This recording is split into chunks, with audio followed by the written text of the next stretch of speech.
To remind you that 60% of sales on Amazon come from independent sellers, here's John from Devil Dog Pet Company. We run our family business from Sterling Heights, Michigan, but we can reach customers all over the country thanks to Amazon. Good boy. Shop small business on Amazon.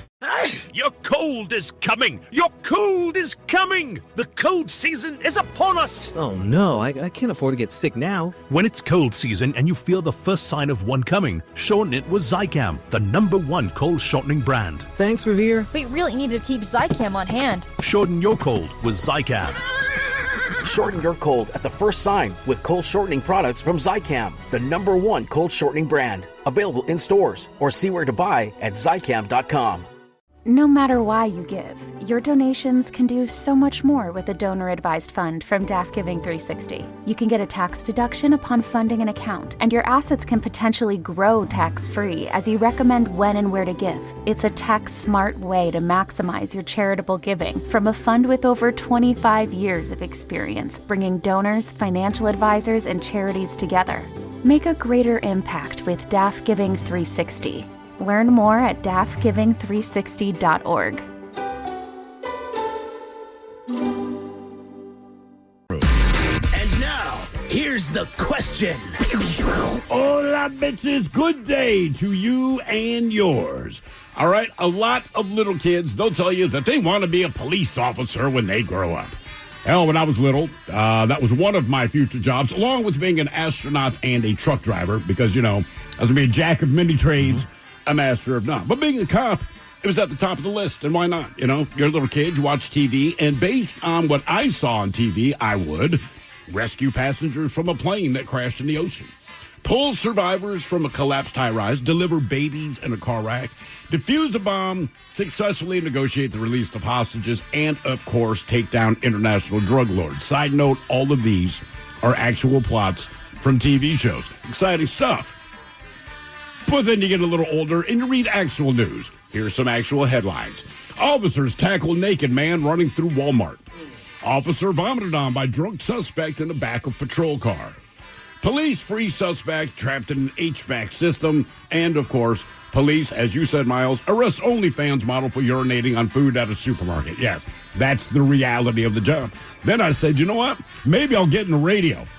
Now, all of that said, there is real work to be done, and you know that if you've been in a situation where you've needed the police. Or maybe you know that because you created the situation where the police were needed. But if you're like most people of a certain age, you've been on both sides of the legal fence. Sometimes the cops called on you, sometimes you need the cops' assistance. And that's what we're talking about today, right? So a little bit later today on our show, we will be joined by 2 police officers from the Seattle Police Department. The good news is we know they're coming. They're not here to arrest us. That would be John Huber and Jake Masterson. They'll be joining us in studio, like you said, Miles, for the green DUI. And in this case, we call them in because, hey, they're going to educate us to what they're looking for, the sure signs that you're really, really high when they pull your ass over. See, we're doing a service today. But typically, as Miles said earlier in the office, I still get nervous around cops. So we'll be nervous a little bit later. But that leads to today's question, which is good or bad? Why were the police talking to you? To be a part of the big show, call 206-803-ROCK. Like the Men's Room on Facebook, follow us on X and Instagram and Men's Room Live. Send your emails to the Men's Room at KISW.com. And now watch the show live on YouTube at KISW Rock. I need a job with a steady paycheck. I need a job that offers health care on day one for me and my kids. I want a job where I can get certified in technical roles, like robotics or software engineering. In communities across the country, hourly Amazon employees earn an average of over $23 an hour, with opportunities to grow their skills and their paycheck by enrolling in free skills training programs and apprenticeships. Learn more at aboutamazon.com. Just got a new puppy or kitten. Congrats. But also, yikes. Between crates, beds, toys, treats, and those first few vet visits, you've probably already dropped a small fortune, which is where Lemonade Pet Insurance comes in. It helps cover vet costs so you can focus on what's best for your new pet. The coverage is customizable, sign-up is quick and easy, and your claims are handled in as little as 3 seconds. Pro tip, Lemonade offers a package specifically for puppies and kittens. Get a quote at lemonade.com/pet. Your future self will thank you. Your pet won't. They don't know what insurance is. Your cold is coming! Your cold is coming! The cold season is upon us! Oh no, I can't afford to get sick now. When it's cold season and you feel the first sign of one coming, shorten it with Zicam, the #1 cold shortening brand. Thanks, Revere. We really need to keep Zicam on hand. Shorten your cold with Zicam. Shorten your cold at the first sign with cold shortening products from Zicam, the #1 cold shortening brand. Available in stores or see where to buy at Zicam.com. No matter why you give, your donations can do so much more with a donor-advised fund from DAF Giving 360. You can get a tax deduction upon funding an account, and your assets can potentially grow tax-free as you recommend when and where to give. It's a tax-smart way to maximize your charitable giving from a fund with over 25 years of experience, bringing donors, financial advisors, and charities together. Make a greater impact with DAF Giving 360. Learn more at dafgiving360.org. You're tuned into Auto Intelligence, live from Auto Trader, where data, tools, and your preferences sync to make your car shopping smooth. They're searching inventory. Oh, yeah. They find what you need. They're gonna find it. They can make a budget for your wallet to help you succeed. Pricing's precise and true. So true. It's smarter car shopping. Ooh. Just for you. Oh, it's just for you. Ooh. Find your next ride at autotrader.com. Powered by Auto Intelligence. Debauchery rolls on. You're listening to The Men's Room with Miles and Thrill. 99.9 KISW. Oh, but y'all, away we go. Welcome to the 20th anniversary season, episode number 4,435. What a large and a charged program we have for you today. Guaranteed future repeat. We will be joined by two police officers from the Seattle Police Department today. Officers John Huber and Jake Masterson. In the holiday spirit, we're going to talk green DUIs. That's right, because 'tis the season. It is. When you hang out with family, some annoying friends, maybe you're just having a good time. Sometimes you get into the green over the holidays. Yeah, red eyes, green DUIs. That's right. That's right. Right before that big meal, maybe step outside for a minute and get in the zone. Yeah, work up a hunger. Watching a little bowl action football or NFL football. You're sitting around the house. You get in the zone. Sure. The problem is then you get hungry and you think it's okay to go to the 7-Eleven and, pick up a quick snack or something like that. Maybe not the best idea. It is not. So if you were listening to the program yesterday, we told you the story probably at least 15 years ago, maybe more, because we've been here for 20 and I can't keep up. But Ben the Psycho Muppet, our producer, the same officers came into the studio 15 years ago, and they are actually SPD DRE instructors. What is DRE? We're going to ask them. I mean, that's a cool title, but what does DRE, man? Well, so I'm assuming they're like training officers of some kind. Yeah, DRE. They train more than likely other officers for doing their job and doing it correctly and whatever those protocols are as far as pulling someone over for a DUI because they were here last time. You got to remember, man, when they were here, we might have had medical marijuana. I don't think we did yet. But either way, the emphasis, and it still is DUIs. Yeah. I mean, that's one of the prime things, obviously. But it was more focused on, those tests and, things to look out for as far as if someone's intoxicated behind the wheel and all that. So Ben got hammered. Yeah, absolutely. And then they put him through all the tests, whatever that is. Touch your nose, eyes here, follow this, walk in a straight line, say the alphabet backwards, which I think Mike is the only one who could probably do that. I couldn't do that. So that seems so unreasonable. I couldn't do it. Can you do the alphabet backwards? ZYXWVUTSRQP. Damn. PO. You're drunk. You're drunk. M. Hold on. L. K. J. I. H. G. F. E. D. C. B. A. All right. Okay, yeah, you but go. still. You may be on your way. No, man, I still now walk in a straight line. I want toes to heels. I can do that. Heel to toe. I think that's hard to do. Toe.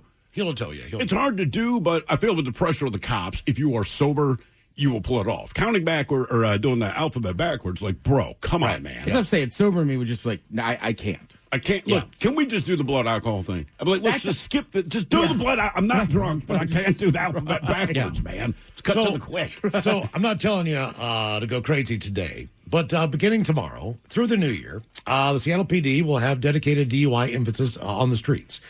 And they're going to do that to keep us safe all the way through New Year's Eve. They are doing this 7 days a week to stop drivers who choose to drive impaired and hopefully stop some of the idiots out there that aren't and still drive like asses. The message, they say, is simple. Have fun, enjoy your vice, but make a plan that does not involve getting behind the wheel after imbibing on anything. Plans to not get caught. So maybe a good idea to, download a DoorDash app or Uber Eats or whatever you can. Get ready just in case you happen to get hungry or thirsty. Or don't drive high. How about that? Well, that's what I mean. Or have them drive it to you. You know what I mean? You can order something from a restaurant or do something like that. But either way, they're going to come in and tell us some of the tells, I guess, on, if you're stoned behind the wheel or not. I just find that so funny, even with the drunk thing, because as someone who imbibes in plenty of alcohol and plenty of green, I'm like, I can tell. Like, I'm the cop you should hire. Like, bro, look, I'm not going to do any tests. We're going to talk for a second. You are high and drunk. Right. Or you were just drunk. Look, I've been on I-5 before. Windows all the way up. The guy in front of me was just chiefing it up in the car. Yeah, right? and I could smell it. I could smell it in my car. Everybody can. And I don't know, people that drive and smoke, I don't know why they think you can't. Well, I'm sorry, I'm going whatever the speed limit is. But however fast I'm going, I can smell He was this under coming 25. I can smell this coming through my car. And I'm just like, Jesus Christ. And it wasn't a vape. It's not a vape. You see those guys blow those mega clouds out the window. That smells like sometimes like strawberry or grape or whatever the hell it is. But when you're smoking weed in the car. Weed smells like weed. That's all weed smells like. It smells like weed. The only thing you could get close is maybe a skunk. But if you're driving in front of me and I see the smoke come out, that ain't a skunk. If the cop can't tell the difference between a skunk and weed, you got a real problem. Yeah. So John is the Impaired Driving Training Coordinator. But what does DRE mean? Mike, do you know what DRE means? Like, listen, guys, I'm sure it's cool. It's great that you have it in your title. Damn right you're imbibing. Ooh, yeah, there you go. I can tell. Or did they spell dare wrong? In medical terms, it means digital rectal exam. Look out. Wow. He's a drug recognition expert. Oh, all right. Look You're at you. screwed. That's I'm like, all right. Yeah. So they're going to come in at around 4:30 today. We're going to talk to them about all this stuff and get educated, so to speak. I mean, you know a lot about maybe getting high, but you don't know. I want to know the because the idea is that we get stoned and then they'll give us the tells. Yeah, pretty much. Other than me giggling profusely the whole time we're talking.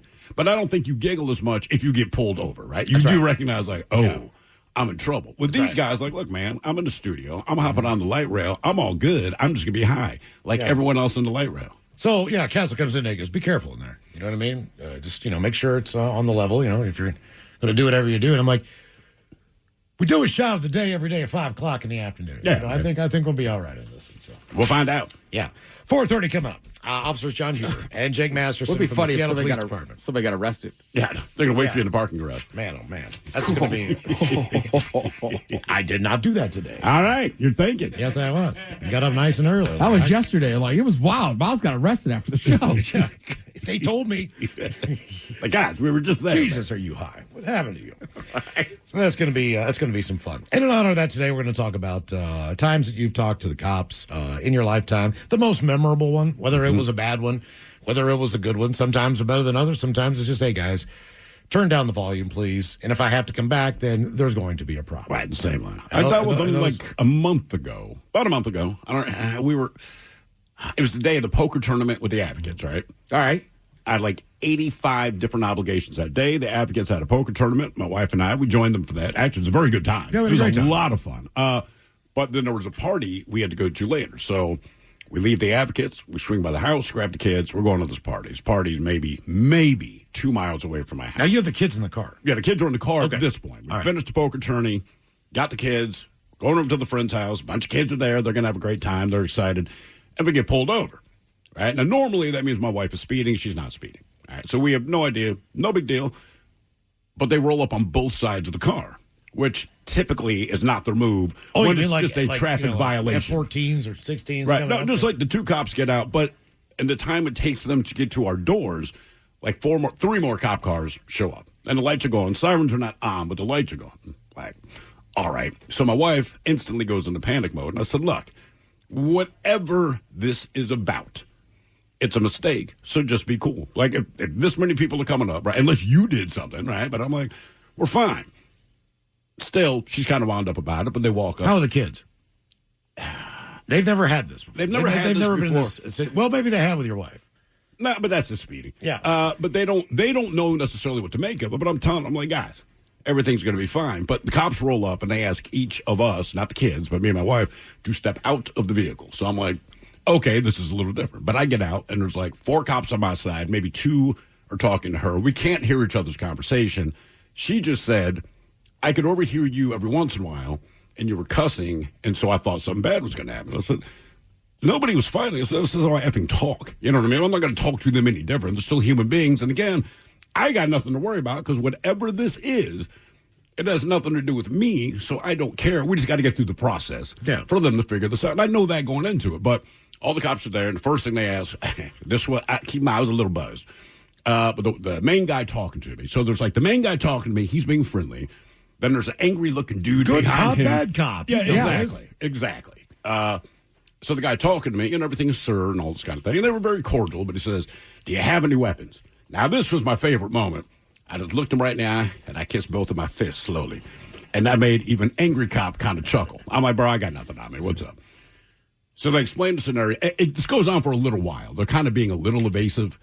And finally, they get to the point. They say, look, the reason we pulled you over is that a couple miles away on Aurora, a guy, a black male in the exact same vehicle that you're in, apparently sexually assaulted a woman at gunpoint and then drove off. Like, it was a bad. How did they know that you were black in the car? You guys have tinted windows. You can't even see in your car.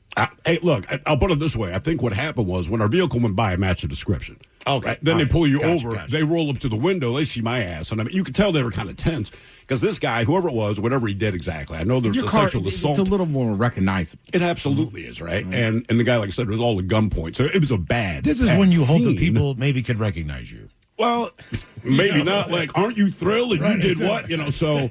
Hands behind your back. So I get out of the car, I'm talking to the guy, kiss my fist. We have kind of a chuckle. So they ease up a little bit because I truly believe their perspective was whoever we are speaking to right now is too stupid to be the guy we're looking for. The stupid guy being me. Because I'm just loose. I do not care. I just want to get this over with. But I know the kids are in the back seat, so I'm just going to be cool about it. They finally explain, the sexual assault thing matches the vehicle. We pulled you over. We saw you. That's why we're having a conversation. And he was very apologetic. And I said, bro, you are a cop. And this happened. Keep in mind, where we are is maybe 2 miles away from Aurora. Right. Based on the time frame, they would have made it about as far as we did. So if you didn't pull me over and you see my ass and don't question me, said, you're not doing your effing job, dude. I get it. I'm just not sweating it because I'm not him. You see, that's why I'm being cool. Then they kind of peek in to see the kids. And they're kind of, hello. Well, they were like, man, our bad. I said, dude, don't worry about it. Do not worry about it. It is fine. As happens, I'll explain it to him. So get back in the car. My wife's a little fired up. She's not quite angry, but I think it just got her adrenaline going. You know what I mean? Well, sure. And she's like, man, I'm just not used to crap like that. I'm like, I'm black. I am. We call this life, baby. That is how it rolls. So just be cool, right? So the kids are like, what was that about? And I told them straight up. They're like, oh, my God. I said, well, yeah, but it's not me. Guys, don't worry about it. Just go to the party. Let's have fun.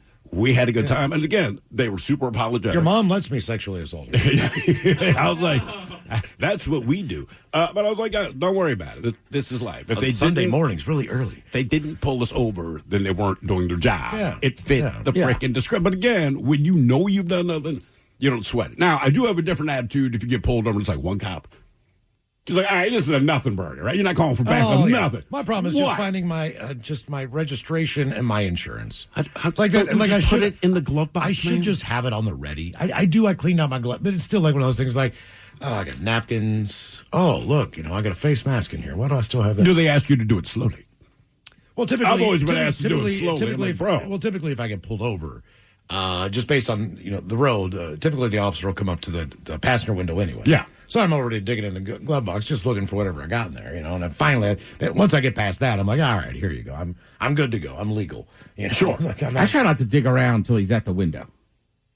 Well, just so he doesn't see your body moving. You're moving around and all that crap. Yeah, and I got my car from my buddy. His 2 kids had owned it before. The tint's a little, it's just below the legal limit. So I'm just like, I just turn on the dome light, keep the hands on the wheel. Well, you got a drug dealer's car, too. Right, then when he comes up, I can be like, hey, I don't have anything in here. I'm going to reach for the stuff now. Yeah, I feel like in your car, if I'm the cop and I see you kind of shuffling around, even if you're doing the honest thing, like, I might feel compelled to want to search. You also have one of those cars like that, like a 21-year-old would drive and like race in Lakewood. Yeah. You know, that's so what I'm saying. When I first got it, I picked up a buddy, and he's like, "What are you here to sell me crappy cocaine?" And I was like, "No, it's just right. No, I got good cocaine." Right, and his buddy, and the one kid had worked at a detail shop. So I mean, they're just below the legal limit. But like, yeah, I would definitely. I'll turn on the light, just keep my hands on the wheel. And then, yeah. Well, that's not a bad idea. I mean, for sure. Yeah, because no matter what you've done, if you have lights flashing in the back, you're just like, oh no. I mean, it could be 10 a.m. Once they get behind you, you're right. It's just it's a natural reaction. And the last time I was pulled over, I was on a stretch of road where just the way the interstate and the road worked, there was not a lot of room. There was no room on the right hand side. So, I put on my hazards because I'm like, look, man. To let them know. Hey, I'm just looking I don't want you to die because you gave me a speeding ticket because some jackass, got off the side of the road by 2 feet. That's all that's left. Are you still obligated to pay the ticket? Well, you pull over, it's a narrow shoulder, he ends up getting knocked off a bridge. It's the safety of me. It's the safety of his car, my car. But I'm saying, I just need to find that spot. If the guy gets knocked, say, off over, you're on an overpass, right? And, some jackass sideswipes him, and he goes over the side, like, do I still owe this ticket? I mean, like, what do I do? I mean, he was writing the ticket. Well, I just paid to Oregon, so I wouldn't be in your dad's position because I like to go down there. Yeah. He's not going. You go to Oregon too much. That's right. I can't afford to be like, ooh, you owe some money here, sir. Oh, my dad owes a lot of money. A lot of money. And I don't know if the rules have changed, but they never stop pursuing it. So they're not going to. But your dad's also a little bit more curt to police officers than probably I would be. He does not give enough. My favorite, man, I was like 12 years old. He was doing 45 and doing 47 and a 35, all right? So cop pulls him over. It's just me and him in the car. I'm maybe 12. I had never interacted with police outside of them maybe visiting your school to tell you blah, blah, blah. And so cop rolls up to the window. And as a kid, I'm kind of excited, like, ooh, first interaction with the cop. I know it's just speeding, but still kind of a big deal. Cop rolls up. My dad, just the way he rolled down the window, didn't have electric windows yet. So you see his arm shaking and he has it down and he's just waiting. And my dad's already looking out the window. Waiting for the guy. Guy comes, and look, the cop is perfectly nice. Said, sir, you were speeding. My dad's, Said you were going 47 and a 35 mile an hour zone. And my dad's response was one word, so. And even at 12, I'm like, that, I could tell you not to say that. So if you talk to your dad that way, you would be knocked out. You would not know me now, right? But his response was, so. So the cop, he wrote him a ticket. And the cop was being cordial. But when we got home, my dad read through it all. In New York State, at least at the time, the cops could make the determination whether or not you had to go back to like a driving school thing. Not the full thing. 12 weeks. Oh, really? Oh, yeah. Once a week. But my dad was so mad. I bet he would love it. See, I would love driving. No, not driving school, bro. Driving school. So, and you still have to pay the fine on the ticket. So he is livid when we get home. And I hear him screaming to my mom about it, blah, blah, blah. Told my mom later, I'm like, the cop rolled up. He just said so. My mother was just like, what I mean, if I can learn to do a pit maneuver, I'd be like, this is a cool day, man. It ain't that kind of driving school, bro. You're going back to regular basic driving. 15-year-old kids. Oh, he was pissed.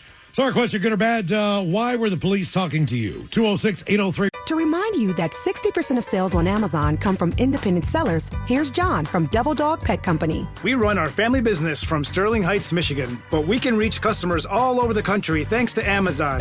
Good boy. Shop small business on Amazon. If you're an experienced pet owner, you already know that having a pet is 25% belly rubs, 25% yelling, drop it, and 50% groaning at the bill from every pet visit. Which is why Lemonade Pet Insurance is tailor-made for your pet and can save you up to 90% on vet bills. It can help cover checkups, emergencies, diagnostics, basically all the stuff that makes your bank account get nervous. Claims are filed super easily through the Lemonade app and half get settled instantly. Get a quote at lemonade.com/pet and they'll help cover the vet bill for whatever your pet swallowed after you yelled, drop it.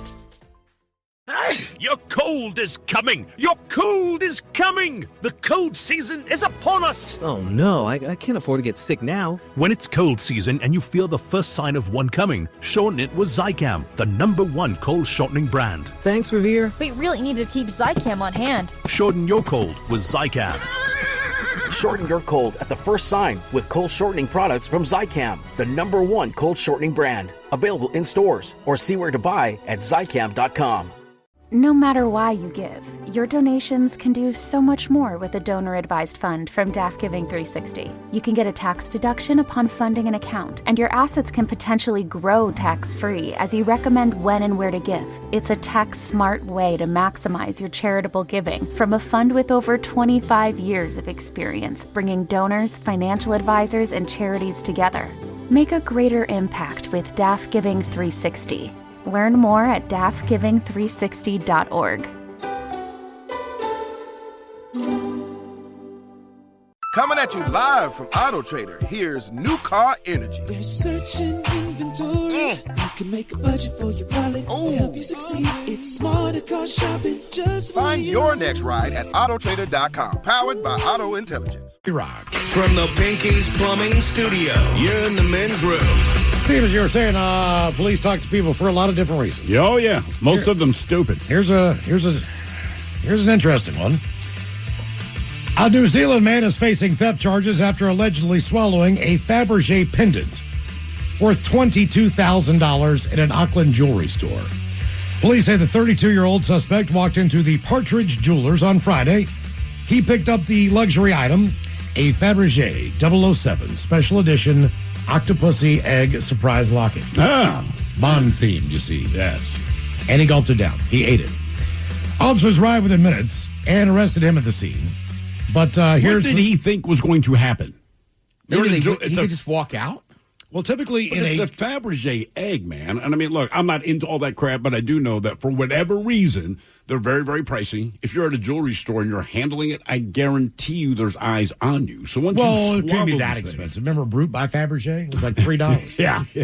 Cheap ass cologne. You know why? Because it smelled like But the real ones, there's only so many of them that were made or something. Right. The originals. One like 1800, some Russian dude or something. I don't remember. But yeah. How do you spell Fabergé? Fabergé, that would be Faberge. All right. He gulped it down. I'm assuming in most jewelry stores with high-end stuff, I know the one that I was in South Africa, they have the emergency locks. There's alarms above the doors. Yes. I mean, you can just press a button, and like a bank, you're probably on lockdown. You cannot get out at that point. So the officers got there within minutes. The pendant in question has yet to be recovered. It is a crafted 18-karat yellow gold adorned with green goulash enamel. Sure. Goulash. Don't act like you don't know. Set with 60 white diamonds and 15 blue sapphires. Pendant, obviously, is a nod to the 1983 James Bond film Octopussy. Which, to this day, yeah, a hell of a name. Tentacles. In which the famous 007 agent swaps out a Fabergé during an auction. Now the locket contains a miniature 18-karat gold octopus inside, complete with black diamond eyes, which Shinedown would like. In addition to the Fabergé incident, the man is also accused of stealing an iPad from the same jewelry store back in November. Come on, dude.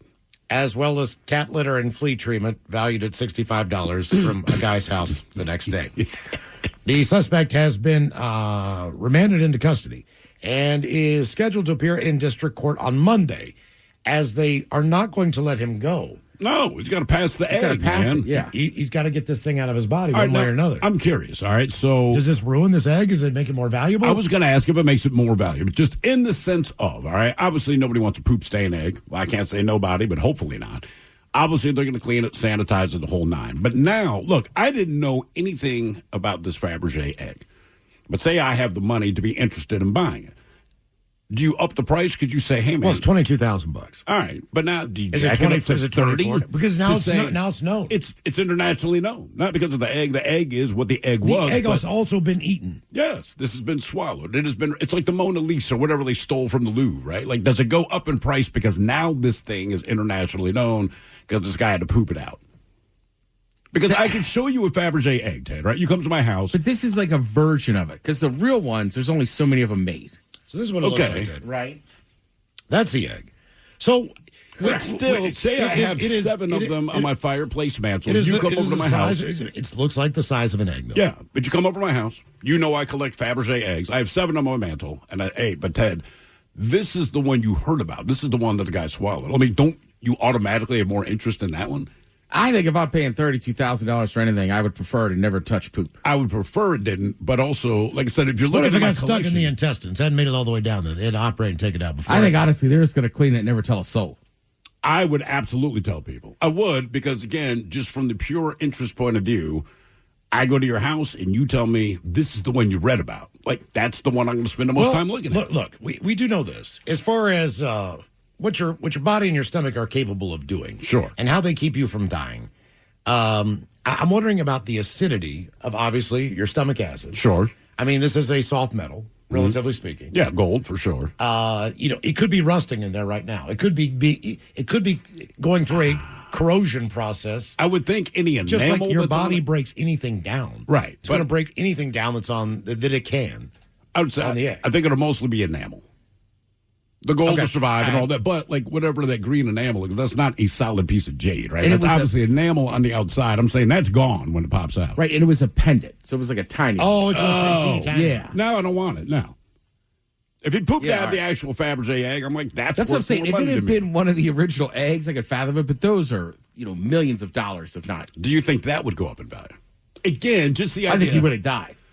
Yeah, that's a good point. Well, again, pendant. I'm again, like, look, okay. I still couldn't do it. I would have died. Yeah. So it's Friday. They did this on Friday in New Zealand. So what day is that for us?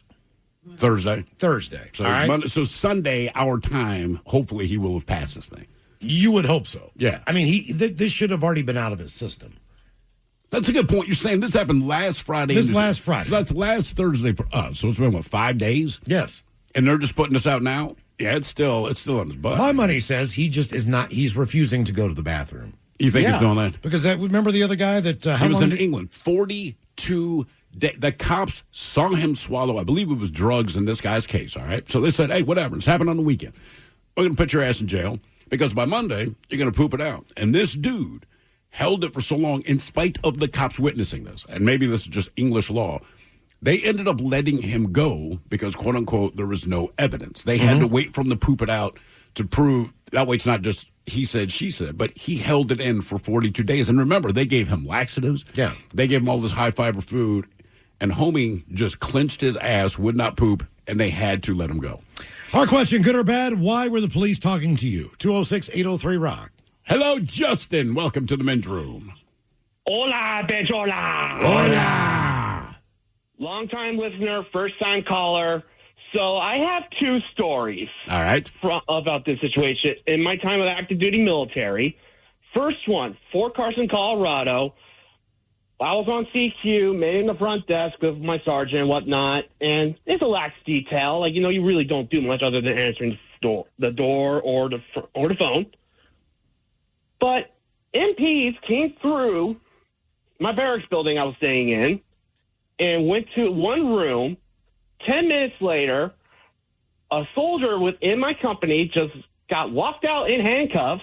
Turns out the guy had 9mm ammo, 2 magazines of 9mm, a crossbow, and crossbow bolts. And I'm assuming all that should not be in his possession. No, there's really strict rules when it comes to live ammo and weaponry in the barracks. That's a big no-no.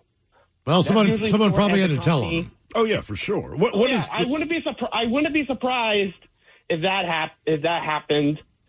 So, a couple years later, when I got stationed at JBLM, I was waking up to do my morning PT and whatnot, and sure enough, I had a knock on my door. Opened the door. Turns out it was one of my MP buddies that I cooked food for and whatnot before he goes on a shift from the chow hall. He's like, "Hey, do you have any contraband in your room right now?" I'm like, "No, I do not."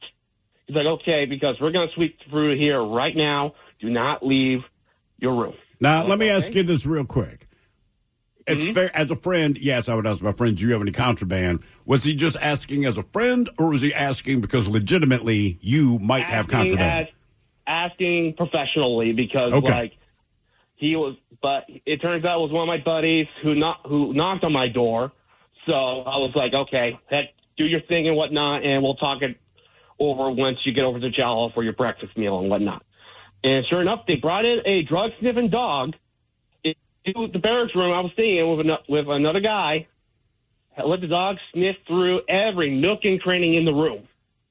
And our rooms were clean, and they went on to the next set. Next day afterwards and whatnot, my buddy told me, he's like, they found like marijuana, cocaine, I think even some fentanyl too, if I remember correctly. Jeez. No, I wouldn't be surprised. I mean, that's out there. Yeah. You know, if he could do that lean where he's like looking like he's going to fall over, but doesn't, that's the tell. Yeah. You know, it's like, why didn't you just become a gymnast? Was it someone you knew, I'm assuming? No, not. I just recently got to JBLM at the time of this drug shakedown, so I didn't know fully everyone yet. Like, this happened within like a month of me getting to JBLM after doing the in-processing and all that, getting introduced to my unit, and getting my barracks room. So it happened within a month. And how long have you not been down at the base? I make trips over to the base because I'm still within the military. I'm National Guard now. Well, that's what I was asking. Are you a Texas Roadhouse guy? Texas Roadhouse? Yes, I like the Texas Roadhouse, but I heard some not good things about it recently from my sister. Okay. Well, she's the judge and the jury. Yeah. No, but other than that, like, the fact that we actually had a Texas Roadhouse kind of blew me away when I first got over to JBLM. I was like, wait, when the heck we got this? Yeah. It's a whole city, man. Yeah, I think it's the third biggest city in Washington? What, JBLM? I believe so. What, after Tacoma? That would make sense. Yeah, I think it is. Yeah, I mean, once you get in there, the It's size massive. of it is massive. I'm not trying to go back there, man. That was it would have to be like an official visit that they know in advance. Because again, the one time that I've been on that base, a friend of mine, she worked for the Department of Defense. She was there, 6 months, maybe a year, whatever. Krista, the sister, don't know what she was doing, but that's where she stayed. And we had an event, because you brought up the drug-sniffing dog. Luckily, that was not a part of this whole story. But we had an event the night before.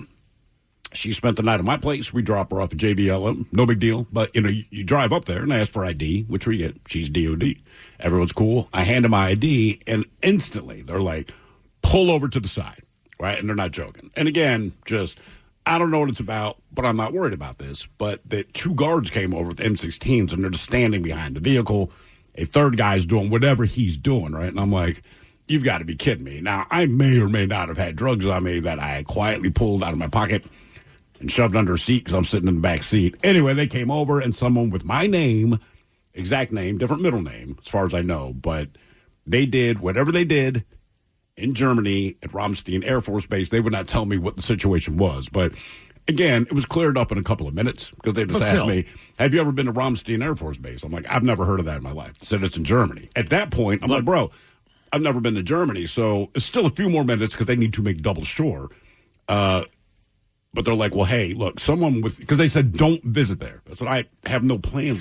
Not Germany, Ramstein Air Force Base. I'm like, I cannot think of a reason why I'd be there, but not a problem. And they said someone with your name did something very, very bad. And I'm like, what did they do? They're like, sir, we cannot tell you that. And I'm like, wow, man. You should have started playing Ramstein on your phone. Like, I have no idea, man. Yeah, but I just, I have nothing to do with that. But I had removed perhaps some contraband out of my pockets to elsewhere in the car in case they pulled my ass out. Well, the MP's got to stay up on that because, unfortunately, there's so many people in the military. Sure. Like, that stuff happens all the time. I watched the whole show last night about these National Guardsmen down in Texas who basically got into drug running across the border.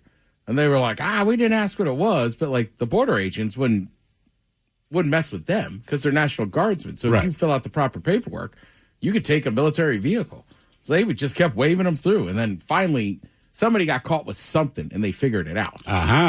But, yeah, so when he was like, they came through and swept the barracks, I was like, that's got to happen a decent amount. I would think so, yeah. Well, plus you're dealing generally with people that are younger. Yeah, you're dealing with you're dealing with kids. Yeah. I mean, for the most part. I sit with those guys at the bar all the time. Down in DuPont. I'm just like, I cannot. They're talking about Ranger stuff. And I'm looking at them like, wow, dude, you are. And I know you're in shape. I just can't believe how young your face looks.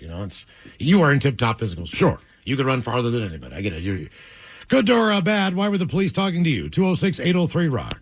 Hello, Andy. Welcome to the men's room. Hola, bichola. Hola.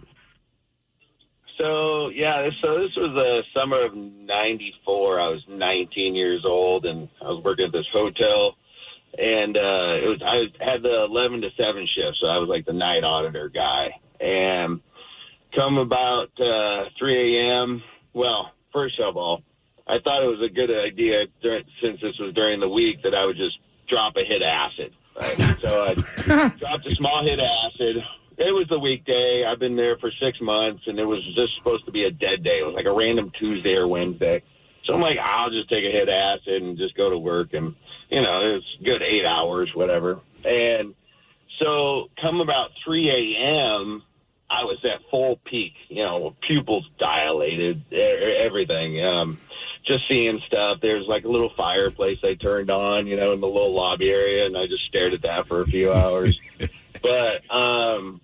But then this lady came in, and she was roughly around 60. You know, at 19, it's hard to judge age, but she was around 60, I think.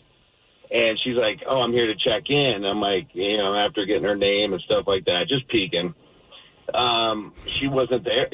We didn't have a reservation for her. And so she started to argue, and I'm like, "I'm sorry, I don't have a reservation." And then she started getting really angry and started like pushing chairs around. I'm like, "Sorry, miss, I don't even know what's happening right now." and so I ended up having to call the police because she started to cause more of a disturbance. And I was trying to tell her to keep it down because, you know, there was adjacent rooms available. Ended up calling the police. 30 minutes later, just eyes are dilated. You know, they're all black, and they're just, I am so high. And the cops come in. I'm trying to explain to them what the hell is going on. And I'm like, this lady, she doesn't have a reservation. And I'm like, I don't even know what the hell's happening right now. And it come to find out, they talked to her, and she was at a completely different hotel. They had to break it down with her. And during this whole event, I have no idea what's going on. And then these ladies come in right after the cops are talking to her. They're like, "Hi, and this is at this point, it's 4 a.m. And these two ladies come in. They're like, "Yeah, we're looking for a room, whatever, 401. But they're dressed in like gowns and everything. And I'm like, "Yeah, sure, whatever. I'll even walk you to the room just to get out of this scenario of this lady pointing. Cops are like, "Oh, is every blah, blah, blah." So I walk them to this room, not even thinking anything of it. Come to find out, so after the cops, they escorted the lady out. They took her to her adjacent hotel, and I'm just losing my mind at this point, going, "What the hell's happening?" I dropped off the lady. So come 6 a.m., I'm starting to come down. Everything is starting to, reality's starting to come back again. Well, they checked in after I figured out there was 2 Disney executives, and that was my first time I ever saw escorts at that level. Oh! And so they had two escorts. They had 2 escorts that dealt with these Disney executives. 6 a.m., those gentlemen check out like around, it was like 8 a.m. Those girls left at 7 and just grabbed a mint and said, "Thanks, honey," and they left. Grabbed a mint. Give me a kiss. Come on in. Yeah, that was it. They just grabbed like one of those little peppermint checkered mint things, the red and or white ones, and said thanks, and then that was my night. But I mean, this hotel, I mean, it was a Disney executive, so it wasn't not a Best Western of some sort. I get what they're the gowns at that time of night. I wouldn't have thought about it either, man. That was my first thought. They got to be high-end escorts. Yeah, Disney. Happiest place on earth. Good or bad, why were the police talking to you? Get a bit. Well, gals, take off that gown. 206-803-ROCK. I need a job with a steady paycheck. I need a job that offers health care on day one for me and my kids. I want a job where I can get certified in technical roles, like robotics or software engineering. In communities across the country, hourly Amazon employees earn an average of over $23 an hour, with opportunities to grow their skills and their paycheck by enrolling in free skills training programs and apprenticeships. Learn more at aboutamazon.com. Your cold is coming! Your cold is coming! The cold season is upon us! Oh no, I can't afford to get sick now. When it's cold season and you feel the first sign of one coming, shorten it with Zicam, the #1 cold shortening brand. Thanks, Revere. We really need to keep Zicam on hand. Shorten your cold with Zicam. Shorten your cold at the first sign with cold shortening products from Zicam, the #1 cold shortening brand. Available in stores or see where to buy at Zicam.com. With over 25 years of experience, DAF Giving 360's donor-advised funds can help you get a tax deduction and potentially grow your charitable dollars tax-free while you recommend when and where to give. Learn more at dafgiving360.org. Coming at you live from Auto Trader, here's New Car Energy. They're searching inventory. You can make a budget for your wallet to help you succeed. It's smarter car shopping just for Find you. your next ride at autotrader.com, powered by Auto Intelligence. So you want to start a business. You might think you need a team of people and fancy tech skills, but you don't. You just need GoDaddy Aero. I'm Walton Goggins, and as an actor, I'm an expert in looking like I know what I'm doing, even when I don't. And I like the sound of starting my own business, Walton Goggins Goggle Glasses. But I'm an actor. I don't know what I'm doing. I needed help. GoDaddy Aero uses AI to create everything you need to grow a business. It'll make you a unique logo. It'll create a custom website. It'll write social posts for you and even set you up with a social media calendar. I didn't even realize I needed a social media calendar. GoDaddy Aero will take your idea that sounds good and make a business that looks like you know what you're doing.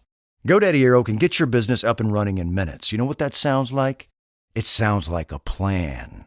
Get started at GoDaddy.com/Aero. That's GoDaddy.com/AIRO. To remind you that 60% of sales on Amazon come from independent sellers, here's John from Devil Dog Pet Company. We run our family business from Sterling Heights, Michigan, but we can reach customers all over the country thanks to Amazon. Good boy. Shop small business on Amazon. This episode is brought to you by Progressive. Most of you aren't just listening right now. You're driving, cleaning, and even exercising. But what if you could be saving money by switching to Progressive? Drivers who save by switching save nearly $750 on average, and auto customers qualify for an average of 7 discounts. Multitask right now. Quote today at Progressive.com. Progressive Casualty Insurance Company and Affiliates. National average 12-month savings of $744 by new customers surveyed who saved with Progressive between June 2022 and May 2023. Potential savings will vary. Discounts not available in all states and situations. You're tuned into Auto Intelligence, live from Auto Trader, where data, tools, and your preferences sync to make your car shopping smooth. They're searching inventory. Oh, yeah. They find what you need. They gon' find it. You can make a budget for your wallet to help you succeed.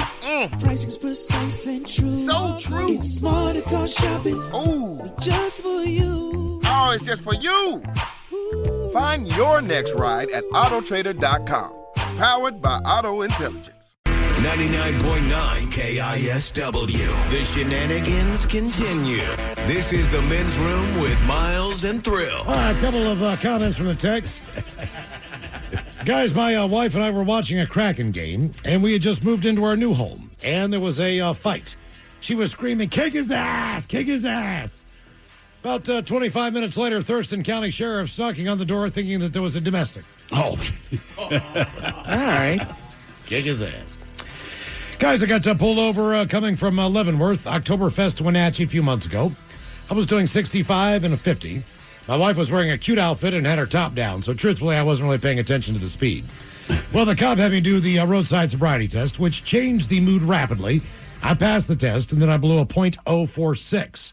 So I was only about halfway there. Cop said, well, it looks like you know how to handle your alcohol. So you guys have a good night. All right. Yeah. There they go.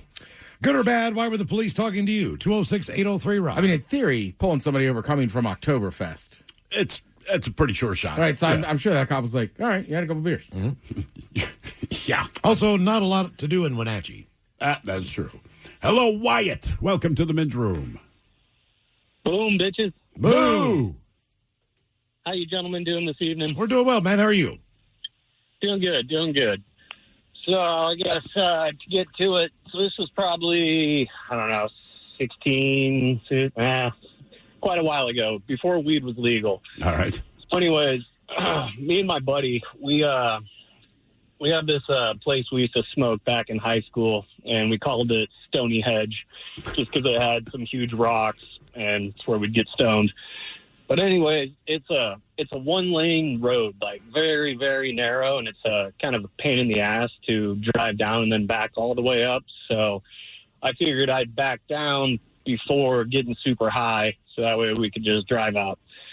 So anyways, we're sitting in the car, and we got this thing so hot boxed for like a good hour. Like we had an ounce of weed, we had a bong, we were just having a good time. And so I take this huge rip and I look up, and all of a sudden through the misty haze, I see, a grill, and then I see lights on top of a car. And I'm like, oh no. And I look at my buddy and I just go, we're about to get arrested, aren't we? And he just goes, without a doubt. So we're just sitting there, and it was probably the longest 30 seconds of my life to watch this car just pull up, and this cop just right in front of my car. And anyways, he comes to the driver's side window and just gives it a, 2 little taps, and I unroll the window, and man, the smoke that billowed out onto this dude, like, he had to have just been stoned as hell or just reeked like weed from how much came out. And nothing was said for like 10 seconds, and I'm just kind of sitting there, and he goes, so what are you boys doing? And I just go, we're just hanging out, man. And he goes, you guys from here? And I'm up on the San Juans, so at that time I was living on San Juan Island, but I was over on Orcas, and I was like, nope, I'm not from here. And my buddy was just like, yeah, it's the same here, which he was lying. He was from there. And the guy just takes a good look around and doesn't say much, and he just slaps the hood of my car, and he goes, well, you boys enjoy the sunset, and he just drives off. Oh, all right. Okay, there you go. Right. I appreciate those kinds of cops. Yeah. I always thought, exactly. There's some good guys out there for sure. I like when the cops tap on your window, because I always thought, should you say, like, who is it?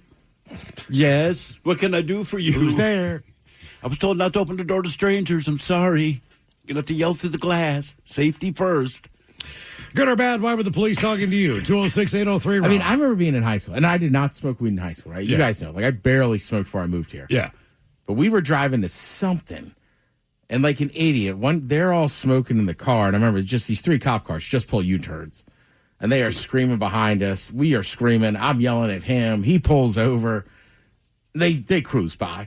They weren't coming after us. But I remember there was a solid 2 months where they were like, man, you're right. We're not smoking in the car anymore. I was like, yeah, we're lucky. It scared them that bad? It was just right. It scared everybody. Well, you'd have been fine. Like, hey, man, I'm just in the car, bro.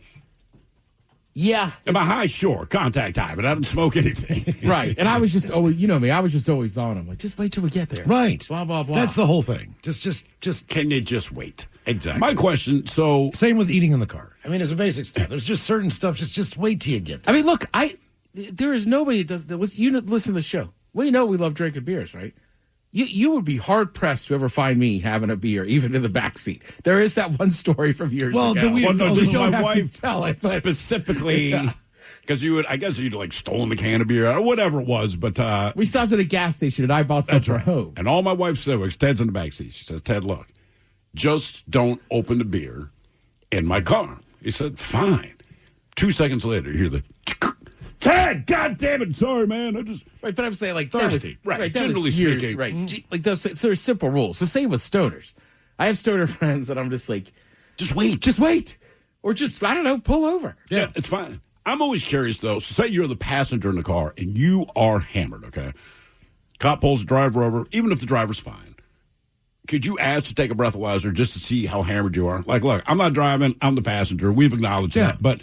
Can I give you a quick blow, man? I just want to see, because I'm feeling really drunk. I just want to see where I'm at. Well, like would they indulge you in that? No.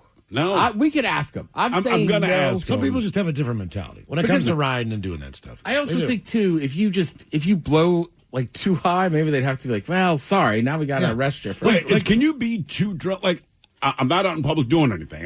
I am the passenger in the car, and they already can acknowledge, yes. This dude in the passenger seat, he's gone, right? Completely hammered. Is there a level where if I blew in there and it's like a 0.31, would they have to take me to the drunk tank? Like, you're just too drunk to not be home? I don't know. It seems like an unnecessary interaction, though. Well, it does, but sometimes I'm curious because you're like, hey, man, I just want to gauge my hangover tomorrow. You know what I mean? My wife's saying I'm super hammered. Obviously, I'm saying I'm not super hammered. We both know she's right, but I just want to see how super hammered I am. Some people have different rules. My dad, he does not drink and drive. Yeah. But last time I went down to his house, the drive to the airport was probably 45 minutes, hour, something like that. So when he picks me up, there's a cooler, in the passenger seat floor with a 6-pack of Genesee Cream Ale, and he's got a joint for me. And I'm like, I can wait, man. Like, it's not like I've been on a plane. Trust me, I've already had a couple cocktails. I can wait. Not a big deal, man. But he said, I just thought you might want a beer. Does it matter in Florida? And I'm not saying as a joke to Florida. I don't know. Florida's real loose with that stuff. So, like, if I'm drinking a beer but the driver's not, most states that's an issue. But I don't know if in Florida. I don't know if anything in Florida is an issue. I'm telling the craziest thing I saw in Florida, man, and Florida is crazy. But we stopped at a gas station. I am standing in line just to get a pack of smokes, right? Because the store, quote unquote, you can't go in, but they have the window open so you can order what you want. And there's a guy in front of me wearing a Hawaiian shirt, had the Solo stash before everyone jumped on that bandwagon. His shirt's buttoned all crooked, and he's leaning against the outside of this. He is completely smashed. And he gets a 6-pack of whatever kind of beer. No big deal. But I kind of keep my eye on him. And he stumbles back. It was a little Pontiac Fiero. He gets in on the driver's side. I did not realize he's driving. It's at the gas station. He leaves the pumps driving in reverse. And I thought, all right, he's going to drive in reverse, pull onto the highway, and go. He pulled onto the highway in reverse. Only one headlight worked, by the way. And I watched him disappear in traffic into the horizon. And I looked at my wife who's sitting in the car like, you saw this, right? And then I'm looking at the other people in line. No one batted an eye. Like, that doesn't bug you, man, that he's driving in reverse. He's going the right way, but he's driving in reverse down the highway, and he's hammered. Nobody cared. They have these things called liquor barns. It's kind of like a brew-through. Yeah. So it's a big-ass barn. It's a barn. But you drive through the middle of the barn, like you're entering it, like a car wash, and then you exit the other side of the barn. You're not allowed to get out of your car. All right. There's bags of chips. Everything is visible to you as a Do you just reach out and grab it, or does someone hand it to you? No, you ask them. You say, like, I want a bag of Lay's. Give me a couple of this. But they have a daiquiri machine. They have a pina colada machine. Yeah. And a strawberry daiquiri machine. And they'll just put a lid on it, put a straw on it. Here you go, sir. Once you put the straw in, you're encouraging people to drink it. Well, I think they put like a piece of tape over it. Maybe. Something. That's maybe that's the Florida rule. Like, he'll never get this tape off. Or it's like, right. I know, exactly, man. You forget, though, like, even just our buddy Marshawn. Like, when I took him to that Husky Maryland game, one night we picked up for the airport, we needed to get beer, right? And the liquor laws are different, and we went through it just a drive-through. He was like, I've never gone through a drive-through liquor store. Like, oh, dude, yeah. And I was like, yeah, I guess they also sell liquor. I mean, they'll give you a bottle of whatever you want, but they have a machine that gives you a cup with a lid and a straw. That to me is the difference. Of a daiquiri or a strawberry, whatever the hell. Once you give someone a straw, you're encouraging them to drink it. That's all I would say. Good or bad? Why were the police talking to you? 206-803-ROCK. I need a job with a steady paycheck. I need a job that offers health care on day one for me and my kids. I want a job where I can get certified in technical roles, like robotics or software engineering. In communities across the country, hourly Amazon employees earn an average of over $23 an hour, with opportunities to grow their skills and their paycheck by enrolling in free skills training programs and apprenticeships. Learn more at aboutamazon.com. This episode is brought to you by Progressive Insurance. Whether you love true crime or comedy, celebrity interviews or news, you call the shots on what's in your podcast queue. And guess what? Now you can call them on your auto insurance too with the Name Your Price tool from Progressive. It works just the way it sounds. You tell Progressive how much you want to pay for car insurance, and they'll show you coverage options that fit your budget. Get your quote today at Progressive.com to join the over 28 million drivers who trust Progressive. Progressive Casualty Insurance Company and Affiliates. Price and coverage match limited by state law. You're tuned into Auto Intelligence, live from Auto Trader, where data, tools, and your preferences sync to make your car shopping smooth. They're searching inventory. Oh, yeah. They find what you need. They're gonna find it. You can make a budget for your wallet to help you succeed. Pricing's precise and true. So true. It's smarter car shopping. Ooh. Just for you. Oh, it's just for you. Ooh. Find your next ride at autotrader.com. Powered by Auto Intelligence. Your cold is coming! Your cold is coming! The cold season is upon us! Oh no, I can't afford to get sick now. When it's cold season and you feel the first sign of one coming, shorten it with Zicam, the #1 cold shortening brand. Thanks, Revere. We really need to keep Zicam on hand. Shorten your cold with Zicam. Shorten your cold at the first sign with cold shortening products from Zicam, the #1 cold shortening brand. Available in stores or see where to buy at Zicam.com. So you want to start a business. You might think you need a team of people and fancy tech skills, but you don't. You just need GoDaddy Aero. I'm Walton Goggins, and as an actor, I'm an expert in looking like I know what I'm doing, even when I don't. And I like the sound of starting my own business, Walton Goggins Goggle Glasses. But I'm an actor. I don't know what I'm doing. I needed help. GoDaddy Aero uses AI to create everything you need to grow a business. It'll make you a unique logo. It'll create a custom website. It'll write social posts for you and even set you up with a social media calendar. I didn't even realize I needed a social media calendar. GoDaddy Aero will take your idea that sounds good and make a business that looks like you know what you're doing. GoDaddy Aero can get your business up and running in minutes. You know what that sounds like? It sounds like a plan. Get started at GoDaddy.com/Aero. That's GoDaddy.com/AIRO. Hello, Brian. Welcome to the men's room. Hey, how we doing? Hola. Hola. Anyways, yeah, I guess where should I start? It happened a day prior. It all took place in an apartment complex. I was doing my job, just going to paint the place up, and realized that I thought someone was upstairs. So, I'm like, hey, man, you come across some vagrants, homeless people during the winters. They take shelter wherever they can. It's cold out there. Anyways, so I'm just saying, hey, man, I don't really give a crap. And nice. Thanks. Just I need to paint this place. Can you please just get the heck out of here? I'm going to be back in an hour. Come back in an hour. They're still thumping on the floor. I'm like, well, crap, I don't need this crap. So I'm start making all kinds of noise, right? I turn my car around. I'm not calling the police on people. I'll let someone else call the police. And so I'm turn my vehicle and I'm just raising all kinds of heck outside. And, geez, nothing. No, everybody's just looking at me. No one's calling police, nothing. Man, it's just like I couldn't believe it. I mean, I was making all kinds of noise. What the heck? And anyway, so I'm just like, well, I start noticing this strange car over here, this and that. And I'm like, well, it just appeared to me like some kids were like getting put into a van or something. I'm like, well, shit, am I really witnessing like an abduction? So I'm just like, what the hell is going on here? I mean, I was just tripped out. I mean, I hadn't been drinking. I hadn't been doing nothing. The only thing I had done was,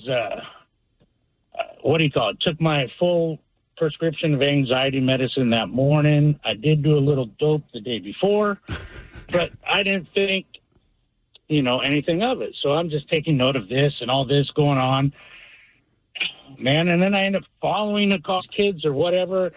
I'm just losing my crap. So then I go over, start banging on some guy's door, and he's just like, what the hell? And so I'm just like, oh, I got to wrap this night up, right? So I wrap it up. I'm just like, man, I'm going to, end up in jail or something. Get home next day, come back out there. All the lights are on. Everything is not the way I left it. And I pull up there, get all my stuff out. Police show up in like 4 or 5 cars. I'm in the garage, and they're just like, dude, what's going on? We heard you were drinking. And I'm like, what? I wasn't drinking. No, I wasn't drinking. I think there's still someone upstairs. What's wrong with you? You seem a little nervous. I'm like, well, yeah, dude, I'm 52. You have 4 or 5 cop cars pulling up on me now. Yeah, I'm a little nervous. I've never had good encounters with the police too much. I mean, yeah, there's good guys out there, right? I'm just saying, I'm not trying to be rude or anything. I like the police. I don't like them showing up on me, though. Well, sure. Right. So, anyways, well, have you been drinking? No. You've been doing drugs? Well, I took my prescription medicine, and, yeah, the other day I did some drugs. And immediately, as soon as I said that, everything was made up, right? They didn't even want to look at the place. I'm like, no, there's someone camping out here, man. And they didn't even want to check it out. Next thing I know, I'm getting arrested. They didn't even offer. What were you arrested for? You're DUI. A DUI. A Dewey. Why did they assume that you'd been drinking? Did they give you a breathalyzer? Nope. Nothing. Nothing. Well, how did they test you for a DUI? Right. They're saying that I had done methamphetamines or drugs before. Oh, I see. And that the day before was long enough for me to be still, I guess, high or something. Okay. All right. Yeah. That makes Did you end up beating this in court? You know what? The 31st of December coming up. Oh. Yeah, I'm getting an attorney. So any attorneys out there? Okay. Anyway. You might want to go ahead and make that call, man. Yeah, exactly. That's coming up quick. I am. I've been checking for attorneys. Well, and look, stuff like that. call. Look, depending on what it is, especially, you could call 1-800-DUI away if that's the charge. Yeah, on you. yeah. That's the direct one. I had a buddy who called because he heard the ad on our station. They represent the shout of the day. Did he actually need it? Yes. Okay. Oh yeah, and they did a great job doing the best that they could with the situation. Sure. You know, and that's all you can do. You've already done the bad thing. They're not miracle workers. No, Right. Depending on what you've done at the level of that, you know what I mean? Right. What's the punishment going to be? Exactly. That's the whole thing.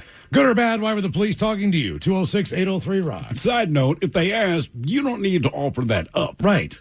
I think even the cops get disappointed at some point. Like, dude, why did you tell us that? Like, now we have to By go the way, through I this have sex process. with my dog. Yeah, I mean, but it was 2 days ago. Like, if you could just lie. Oh, and I let see. it go. I thought he was someone smoking weed. He was saying he had smoked meth 2 days before. No. Well, he said he smoked dope the day before. Well, I'm just assuming it was weed.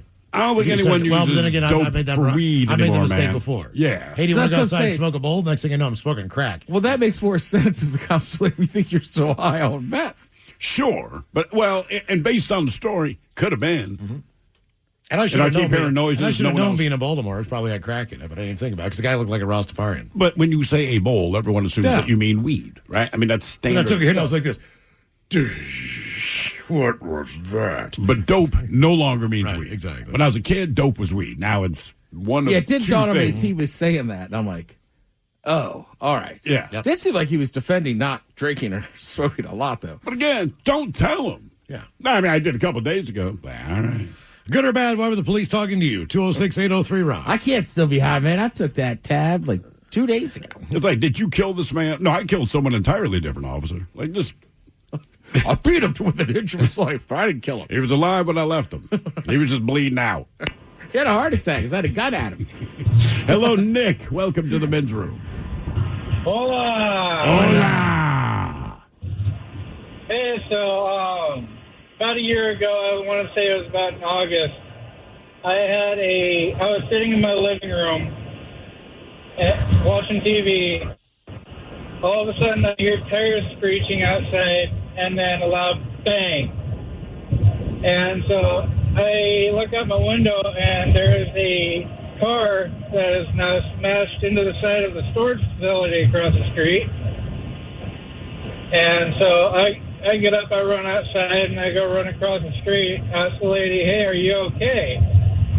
And she doesn't really respond. She's awake, but she doesn't really respond. She gets out of her car, reaches back in her car, and grabs a bottle of booze and books it down the road.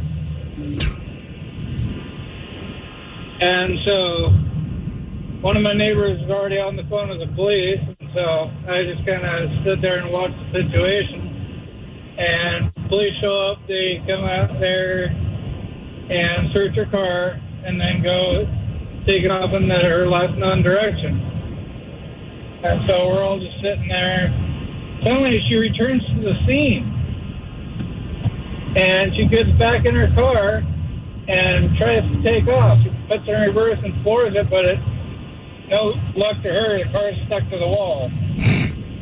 And so I called the cops back out and was like, hey, she's here trying to get in her car again, trying to take off. Less than 15 seconds, so they're putting her in cuffs. Well, that's an exciting evening. Oh, good. Good, man. I just, why with a bottle of booze in your car? Right. You know what I mean? People F up. I get it. People don't necessarily know how drunk they are. No, I don't leave the bar. I'm fine. You try to get their keys. But when you have the bottle in your vehicle, I'm like, I have no question that you know what you're doing. Yeah. Right? You're not so drunk that you don't know that what you're doing is the wrong thing to do. And also, when your first move is to get rid of your bottle of booze, you absolutely know what you're doing, right? These are the same people, though, that first of all, don't drink and drive, but also will go out there and not bother putting their lights on, also speeding around. It's just like, Oh, yeah. like you drive at 11 p.m. It's like, I think half the people out here could get arrested. You know what's crazy, man? I'm watching the news last night, and this happened in L.A., and they showed this car just blows through an intersection. It's a three-way intersection. There's a coffee shop on the other side. And this car slams into this coffee shop. I mean, basically just takes the place down. And the way they set it up on the news, it's right before commercial breaks, and they say, find out what was wrong with this elderly driver. So my wife and I look at each other and go, well, obviously it's like a medical episode. They're 90. They come back. They show the clip again. They were drunk. I was like, oh, damn. Okay, my bad. Good or bad, why were the police talking to you? 206-803. I need a job with a steady paycheck. I need a job that offers health care on day one for me and my kids. I want a job where I can get certified in technical roles, like robotics or software engineering. In communities across the country, hourly Amazon employees earn an average of over $23 an hour, with opportunities to grow their skills and their paycheck by enrolling in free skills training programs and apprenticeships. Learn more at aboutamazon.com. This episode is brought to you by Progressive Insurance. What if comparing car insurance rates was as easy as putting on your favorite podcast? With Progressive, it is. Just visit the Progressive website to quote with all the coverages you want. You'll see Progressive's direct rate, then their tool will provide options from other companies so you can compare. All you need to do is choose the rate and coverage you like. Quote today at Progressive.com to join the over 28 million drivers who trust Progressive. Progressive Casualty Insurance Company and Affiliates. Comparison rates not available in all states or situations. Prices vary based on how you buy. Coming at you live from Auto Trader, here's New Car Energy. They're searching inventory. You can make a budget for your wallet to help you succeed. It's smarter car shopping just for Find you. your next ride at autotrader.com, powered by Auto Intelligence. Your cold is coming! Your cold is coming! The cold season is upon us! Oh no, I can't afford to get sick now. When it's cold season and you feel the first sign of one coming, shorten it with Zicam, the #1 cold shortening brand. Thanks, Revere. We really need to keep Zicam on hand. Shorten your cold with Zicam. Shorten your cold at the first sign with cold shortening products from Zicam, the #1 cold shortening brand. Available in stores or see where to buy at Zicam.com. So you want to start a business. You might think you need a team of people and fancy tech skills, but you don't. You just need GoDaddy Aero. I'm Walton Goggins, and as an actor, I'm an expert in looking like I know what I'm doing, even when I don't. And I like the sound of starting my own business, Walton Goggins Goggle Glasses. But I'm an actor. I don't know what I'm doing. I needed help. GoDaddy Aero uses AI to create everything you need to grow a business. It'll make you a unique logo. It'll create a custom website. It'll write social posts for you and even set you up with a social media calendar. I didn't even realize I needed a social media calendar. GoDaddy Aero will take your idea that sounds good and make a business that looks like you know what you're doing. GoDaddy Aero can get your business up and running in minutes. You know what that sounds like? It sounds like a plan. Get started at GoDaddy.com/Aero. That's GoDaddy.com/AIRO. Rock. Cut off of the program from the Seattle Police Department officers John Huber and Jake Masterson joining us talking about green DUIs. If you want to check it out on YouTube, you can watch the action there at KISW Rock. It's coming up in just a couple minutes. In the meantime, our question, good or bad, why were the police talking to you? 206-803-ROCK. Hello, David. Welcome to the men's room.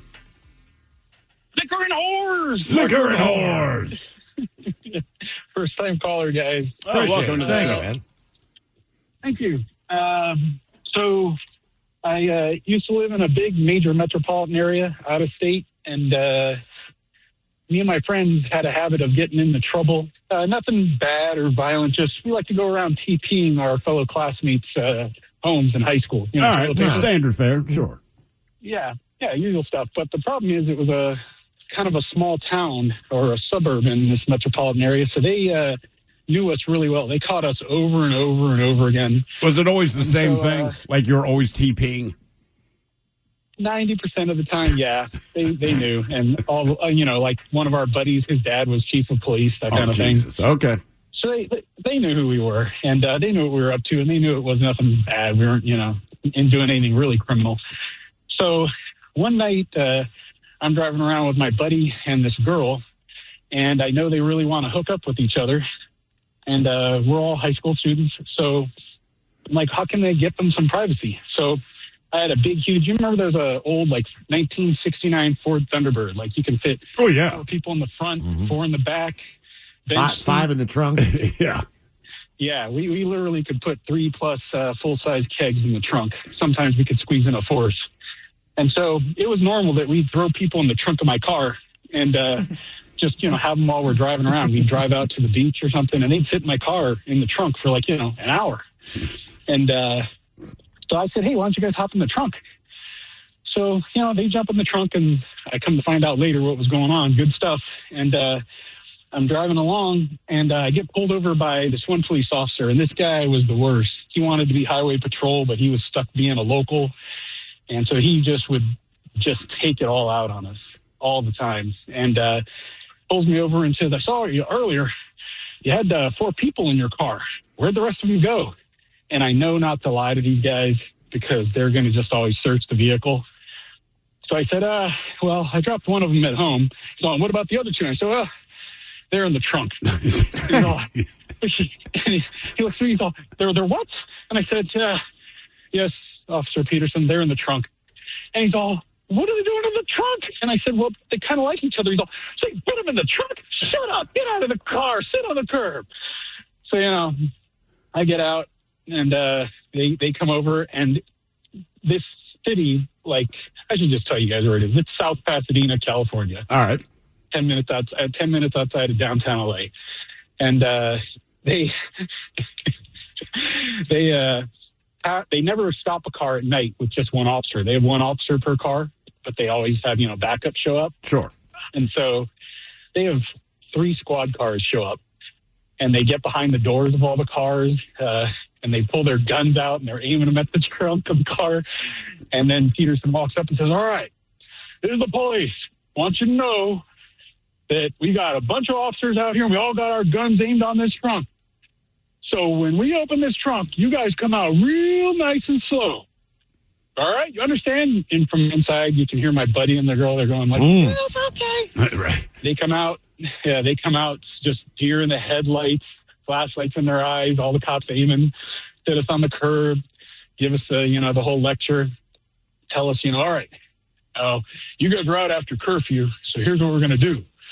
We're going to give you about, 20 minutes, and then we're going to call each of your homes because they got our phone numbers. And they're like, now, if you're there, you can pick up the phone. You can hang up real fast. But if you're not, then we're going to tell your parents the whole story. So as soon as the police, they drive off and they tell us to go home and everything, I look at my friend and say, all right, where are we going next? And they're like, what are you talking about? We got to go home in case they call. I said, man, they tell us that every time. They never call. And, yeah, they didn't call, but my friends were too chicken, so they had, well, again, they had me take them home. Were they having sex in the trunk? They were definitely having sex. It was pretty awesome. That's interesting. Smells like motor oil. Yeah, open that trunk like, ooh. Good or bad, why were the police talking to you? 206-803-ROCK. Yeah, but again, you're dealing with teenagers. Look, man, when I was that age, if you said, hey, you and this girl, and you both want each other, you can fit in my trunk, I'll drive you somewhere, done. Done, without question. Hello, Josh. Welcome to the men's room. Hola. Hola. So it's back in the mid-'90s. There's 4 of us from Concrete decided to go down to the big city of Mount Vernon, and we're all tripping on acid. My buddy was driving his girlfriend's parents' car. Ooh. And we got pulled over. And the officer come up, got all our information and stuff. And then so we're all sweating as he's back in his car. And he comes back and he's like, hey, this car has been reported stolen. And we're like, what? And then he just got a smile on his face and he just chuckled and said, get out of here. And that was it. That was it. Yeah. It just, but he must have known her. Something. Probably. Something. I don't know. I mean, it was just it was pretty intense for a couple minutes while he was back there, and we didn't know what was happening. We weren't drinking or anything, so we weren't worried about that. But still, yeah. I mean, but when you're young, man, and the cops are there, you don't know. One time I got pulled over and the guy thought it might be a stolen car. And there's something about me that apparently I am so stupid that they stopped believing that I'm guilty of whatever it is they initially thought. But we had moved. This is back in Baltimore City. We'd moved. We had one last load to get. I'm like, F it, man. I'll get it. So I drove my buddy Tony's girlfriend's car. But his girlfriend's car was in her mother's name, okay? Her mother was insane and had been married 8 times. Just keep that in mind. So I'm cutting through downtown Baltimore, and all the street lights are on, so I didn't even think to put on my headlights. That's why I got pulled over. So when the cop pulled me over, do you know I pulled you over? That I truly have no idea, man. Headlights weren't on. That's typically a sign of a stolen vehicle. I'm like, okay. And so I had to give him my information and all this, and he rolls back to his car, because he asked me, do you have the registration and all that? I'm like, I don't know where it is, man. He's like, you being serious? I'm like, look, you're asking me questions. I'm giving you an answer. I'm not lying to you. So I don't know what to tell you. Do you have your license? Yes. Goes back to his car. Comes back a couple minutes later. Says, who owns this vehicle? I said, it is the girlfriend of my buddy, but it's in her mom's name. What's her mom's name? I have no idea. You don't know. I'm like, it's not my girlfriend, man. I don't know. He goes back to his car, and I'm just like, oh, my God, man. So now he thinks I've stolen the car because I truly have no information to give this guy. But, like, honestly, man, I don't know. So he comes back, and he says some name. You know, does Susan Richardson sound familiar? I'm like, no. He's like, well, that's who owns the vehicle. I said, oh, okay. And he kind of looks at me, and he goes, that's not who owns the vehicle. I said, okay, dude, I'm telling you, like, I don't know her name. He rattled off 2 more names, both of them fake.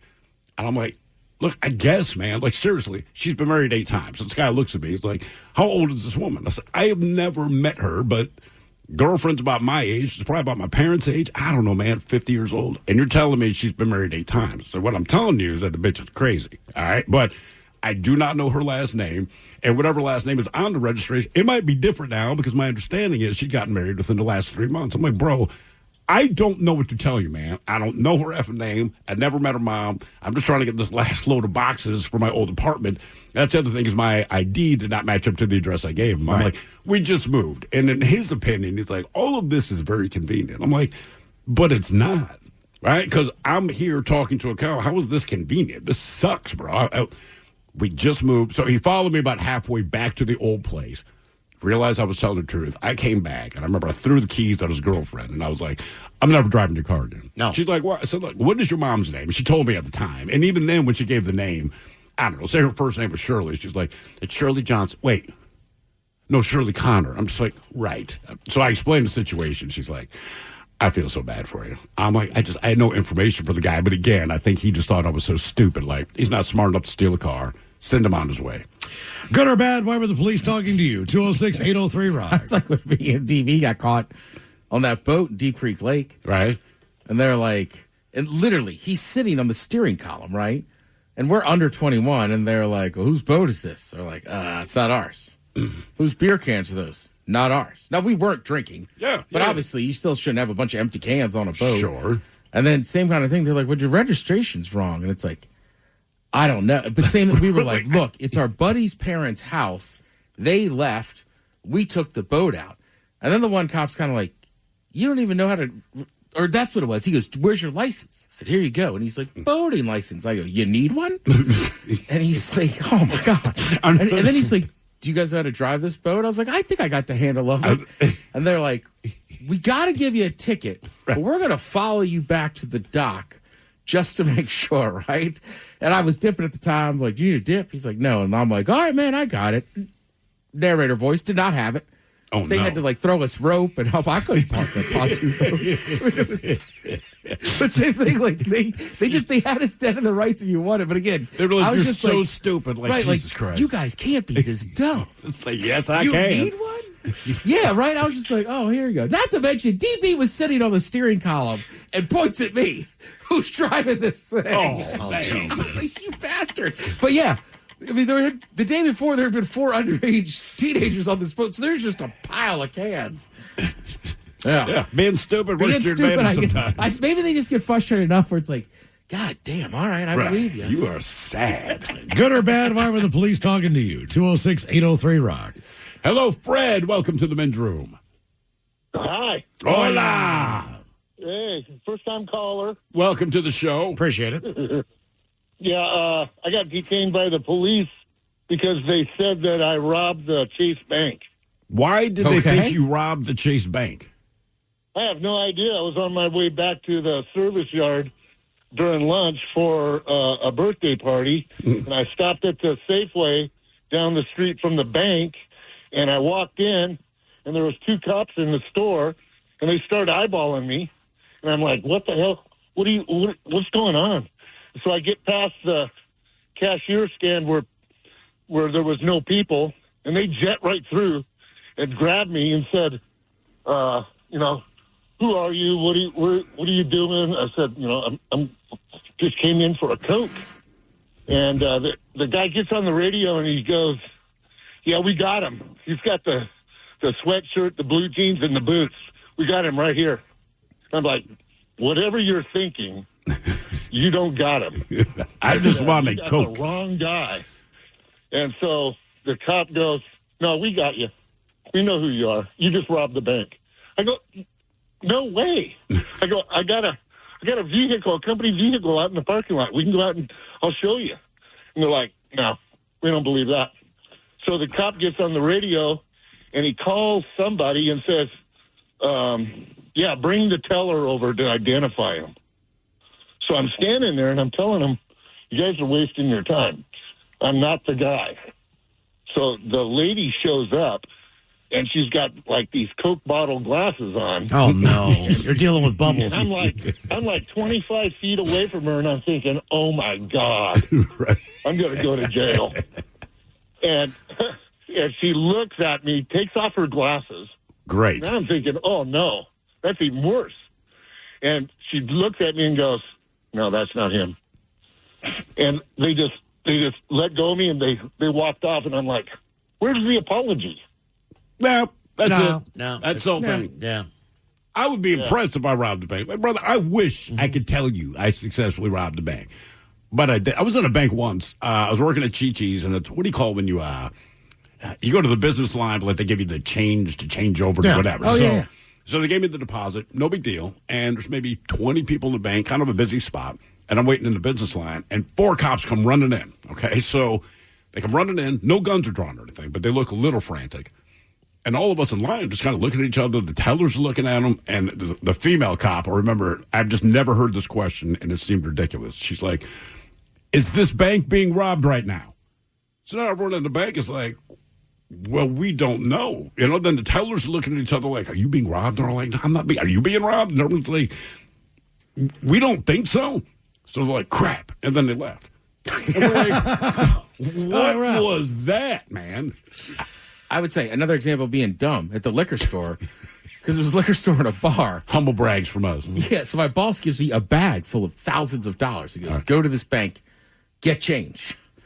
Go to the bank, waiting in line, and I'm just holding a brown bag. So they're already kind of eyeballing me, and then I go up there, I said, "Hey, I need to make some change. We got an account here." And they're like, "All right." They're looking it up. I'm like, "Yeah, sure." And then I just start dumping out thousands, just rolled up. And I'm like, "I need this, this, and this." And the guy's like, "We usually charge a fee, but I guess I'll give you like the quarters and everything." And I'm like, "All right. Yeah. But just give me the change." Get back to the liquor store. I go, "Man, they're really weird in that bank." He goes, "What bank did you go to?" I said, "Same thing. You're at the wrong bank." Oh damn. Good or bad? Why were the police talking to you? 206-803. Also, a case of quarters is much heavier than you think it is. It is super heavy. Hello, Sean. Welcome to the men's room. Hola, bichola. Hola. So, back in the day, I lived in California, where Chatsworth is. Between Santa Susana Pass, where the Manson Caves are, there's a train tunnel. We used to go down there, and of course, mushrooms, whatever, weed. Sure. For years, we've been down there. We'd go in the train tunnels, hang out in there while the train passes by. It was pretty rad. Well, we've been going down there 5-6 years. One night, coming up from the train tunnel, see these lights coming up. They're bouncing down the dirt road. And this is like a rural, if you will. It's kind of like next to Bob Hope Ranch, big open acreage place, right? You had to drive. Yep. No brown words. You got it? No. Hold on. Where's it at, Miles? There we go. Bedroom colors, here are the 7 words you can't say on the radio. Sucker, mother, and please keep those words in mind when calling. Now back to the program. I know brown words, Sean.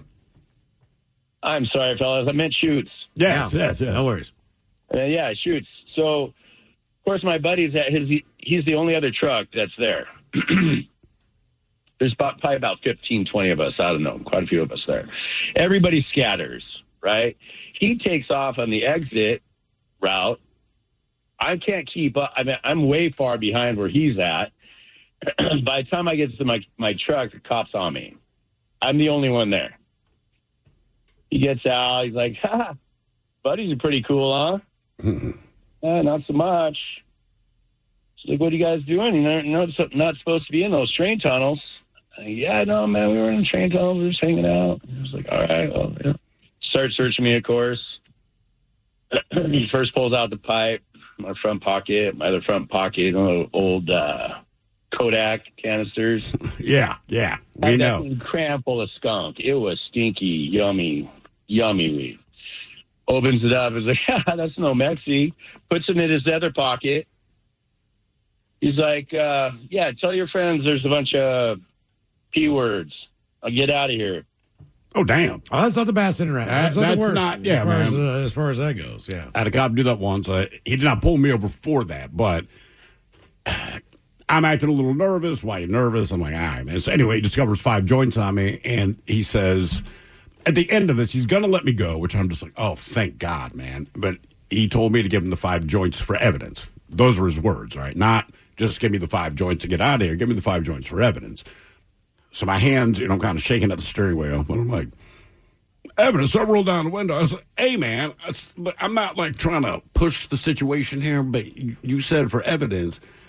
As I am not under arrest, there is no evidence to be placed there. So it just seems to me like you scored 5 joints. How about I keep 2, you keep 3, and it's all good? And he stares at me, and he gave me 2 joints back, and that was it. I'm like, okay, if he hadn't said evidence, I wouldn't have gotten a deal. Well, evidence for what, man? Well, you just scored 5 joints. Like, no. You give me 2, you keep 3, it's even. Now, if you listen to this program on a regular basis. Yeah. If you listen to this program on a regular basis, just pay attention to this. If the caller is telling a story or they're from California, within the first 6 seconds of any conversation, we could be talking about buying a car, tacos. We could be talking about flying airplanes in Antarctica. They will let you know that they are from California. Oh, without a doubt. It is the most amazing phenomenon in the world. It's crazy. Doesn't matter what the topic is. Well, man, down there in California, the Jesus Christ. It's amazing. Anyway, coming on the program from the Seattle Police Department, officers John Huber and Jake Masterson joining us. We're going to be talking about green DUIs, and we got your emails on the way next. The Men's Room at KISW.com. To remind you that 60% of sales on Amazon come from independent sellers, here's John from Devil Dog Pet Company. We run our family business from Sterling Heights, Michigan, but we can reach customers all over the country thanks to Amazon. Good boy. Shop small business on Amazon. This episode is brought to you by Progressive Insurance. What if comparing car insurance rates was as easy as putting on your favorite podcast? With Progressive, it is. Just visit the Progressive website to quote with all the coverages you want. You'll see Progressive's direct rate, then their tool will provide options from other companies so you can compare.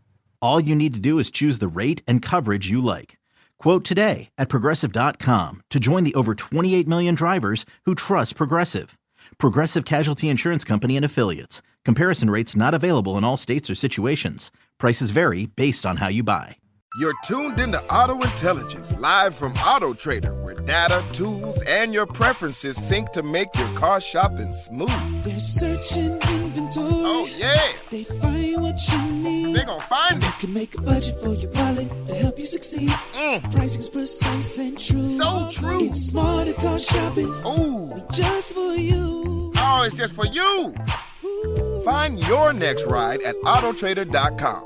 Powered by Auto Intelligence. Your cold is coming! Your cold is coming! The cold season is upon us! Oh no, I can't afford to get sick now. When it's cold season and you feel the first sign of one coming, shorten it with Zicam, the #1 cold shortening brand. Thanks, Revere. We really need to keep Zicam on hand. Shorten your cold with Zicam. Shorten your cold at the first sign with cold shortening products from Zicam, the #1 cold shortening brand. Available in stores or see where to buy at Zicam.com. So you want to start a business. You might think you need a team of people and fancy tech skills, but you don't. You just need GoDaddy Aero. I'm Walton Goggins, and as an actor, I'm an expert in looking like I know what I'm doing, even when I don't.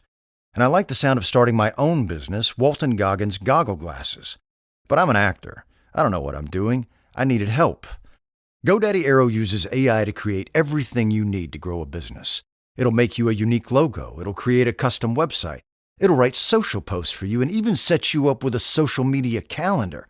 I didn't even realize I needed a social media calendar.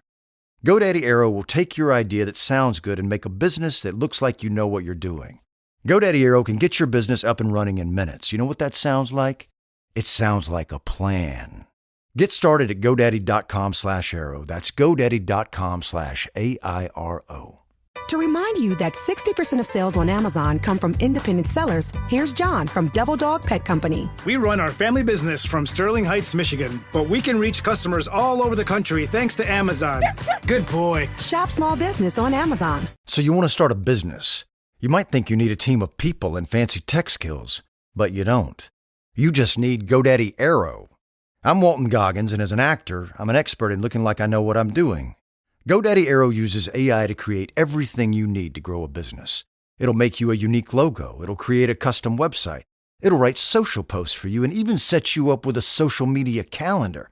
Get started at GoDaddy.com/Aero. That's GoDaddy.com/AIRO.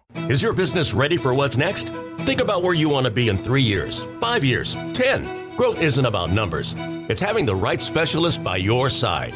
Moss Adams and Baker Tilly have joined forces to create a remarkable new organization. It's one advisory firm with resources, expertise, and vision built specifically to serve the middle market to help you get to what's next. Learn how Baker Tilly can help your business pursue its vision of success. Visit bakertilly.com/combo. We return to the men's room with Miles and Thrill. Do you guys know what today is? No. It is Giving Tuesday. I figured you wouldn't know that. Oh, yeah. No, I kept reading Come it and on. I didn't care. Is that bad? Well, Codes for Kids is going on now. KISW.com. You should. That's a strong point, That's Miles. exactly right. There are 300,000 kids here in Washington that seriously are living in poverty. So the idea is 2,500 coats for kids in need. They are $25 a piece. Are brand new and American made. So if you could please, it is a Giving Tuesday. Donate now. KISW.com. We're going to try to get more than that. 3,000 would be a great number, but either way, give what you can now, since it is Giving Tuesday, and that all works out. Speaking of giving, I want to thank Sam. He gave up $50. All right. So did Shelley. Lori gave $25.87. 87 cents. Lori, I like your style. Arthur gave $1. Hey, whatever, man. Actually, he gave $1,000. Oh, just kidding, Arthur. Thank you, Erica, for the $100 donation. Susan for your $51 donation. 51. Barbara also gave $25. I don't know how people come up with these numbers. It's probably like some fee that they knock on there. I get like the 87 cents thing. Is weird. $51 from Janelle. So thank you. And if you can, please head to KISW.com and donate what you can for the kids. All right, let's see here. Do we have time for a few emails to the men's room at KISW.com? You've got mail. And we'll jump right into the birthdays brought to you by Men's Room Roasted Red Salsa from San Juan Salsa Company. Dip responsibly. Okay. Hello, gentlemen. Hello. Today is my birthday. I would like to request the following items. A fish sandwich medley, an owl hitting the window, and you guys talking all over each other about what celebrity shuffle led to cook you a... what celebrity shuffle? Chef, maybe? Led to cook you a birthday dinner. I would like to have Guy Fieri, Valerie Bertinelli, and the Ted Nugent. I'll see you guys soon. That from Steven. Can I get a fillet of fish sandwich? So you know I got I'll have a fish sandwich. Oh, brother, can I have a fish sandwich? Do I get a fish sandwich? Put the cheese and the tartar on the side. I want a fish sandwich. Is it too early for a fish sandwich? Cheese and tartar on the side. Ooh, yeah. I smell the fish sandwich. Maybe some sure relish in the morning. At noon. At noon. And at night. Can I buy you a fish sandwich? So you don't want a fish sandwich? I don't want Ted Nugent cooking me. I'm going to tell you something makes me dinner, man. I'm actually going to go for Paul D. Sure, so call me the embalm, but the food is going to be delicious. Chew into It's the truth, man. I'll eat her food even though she's racist. Pacholas, my coworker Jess, is having a birthday today. She always shares, what about Ted? Terrible Laffy Taffy dad jokes with me sometimes and misreads the punchline. I'm just assuming. I thought he meant Ted Nugent. Yes. Oh, maybe it was Ted Nugent. I would think that's what he's talking about. He wants the head chef. I was talking about Sweaty Teddy. But I like your Ted idea. Nugent. I'm going to bring Paula Dean over to hear somebody say it. Yeah. So, can we have Miles throw in some dad jokes for her? Let's see here. Maybe also have the Inaction News team help us rip on our coworker Dan. Thanks, guys. That from Brett. You guys want to rip on Dan real quick while I find my jokes?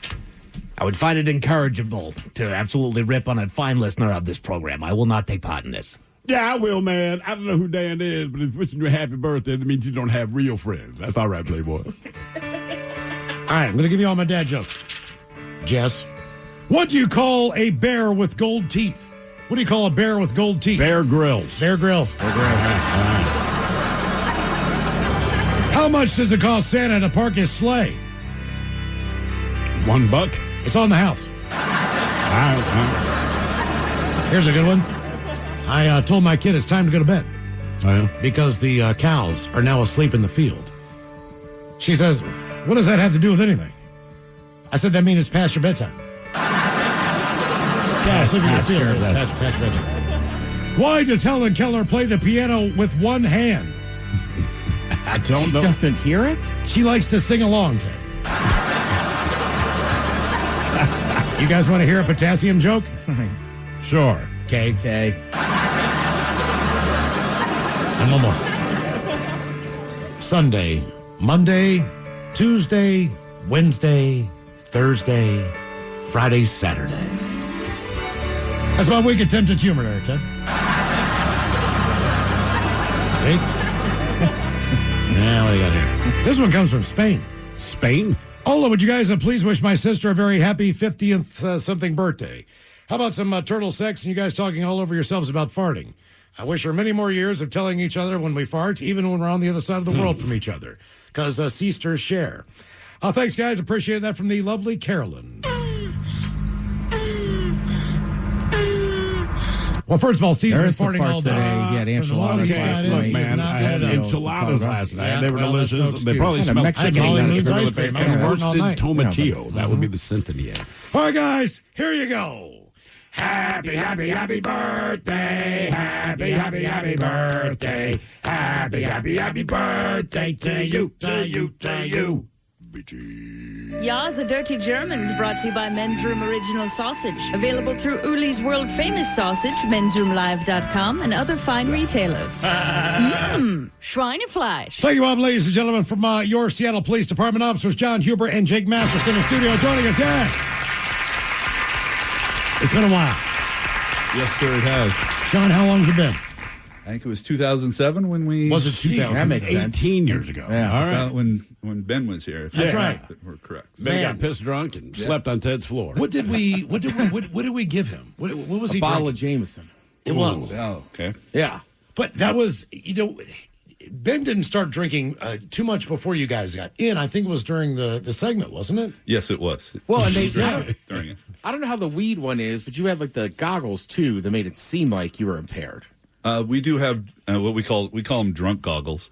Yeah. And we do have those. They kind of simulate it a little bit. Right. It's not, you can make adjustments as you go, but I mean, he couldn't pass the test at the beginning, but I think you guys encouraged him to keep drinking. We did. Thus he ended up on my floor. Did you know what happened at the end of that night? No, I don't. Well, I guess we got him home somehow to Ted's place. Well, I used to Well, live across I-5 from the studio, from the old studio. So we got him home. He, I would say, have a reversal of fortune. I think of everything he had all day. Yeah. Right? And I left him on the floor. We went out. Sounds horrible now. I know. Then we went out to a bar. Yeah. Right? And then we came back. We walked too. Hey, for the record, he was fine when I left. Yeah. Yeah, you guys let him keep drinking after I left because I wouldn't let him get that drunk. Yeah. I got out of there. So that's all on you guys. Well, back then, weed was not legal. That is correct. So we had medicinal. Right. Yeah. We Was did. it? Did we have that? Yep. Wow. We Okay. were one of the, I think we're like the third or fourth state to get medicinal back in 98, right when I first started. I'm curious, as a police officer, a DRE, which is drug recognition expert. Yes, sir. Me too. I'm just not a cop. Yeah. But so when they legalize weed, just from a law enforcement point of view, is that like, thank God they finally did it, or is it like, Jesus Christ, here we go again? When they did it with just the state, it made it difficult because we get federal grants from stuff. So there's some fine lines that we have to work with, work within. So that made it difficult. There's also not enough studies out there to really understand how we kind of understand how weed works in the body, but if we could do some more studies, that peer-reviewed studies that could then show the rest of the world how it actually works, it would make it a lot easier for people to accept what we do works. Because it does work. Our tests work. They work fine for cannabis. I know there's I know one of your DUI guy, he advertises here. He's going to say they don't work. They're not. They do. And just think how many crimes are out there that we actually give them a test right after we arrest them to let them prove that they're not guilty. Is there a time frame on that? So, like we had a caller call today talking about I did drugs the other day. But what? Okay, maybe I smoked weed last night.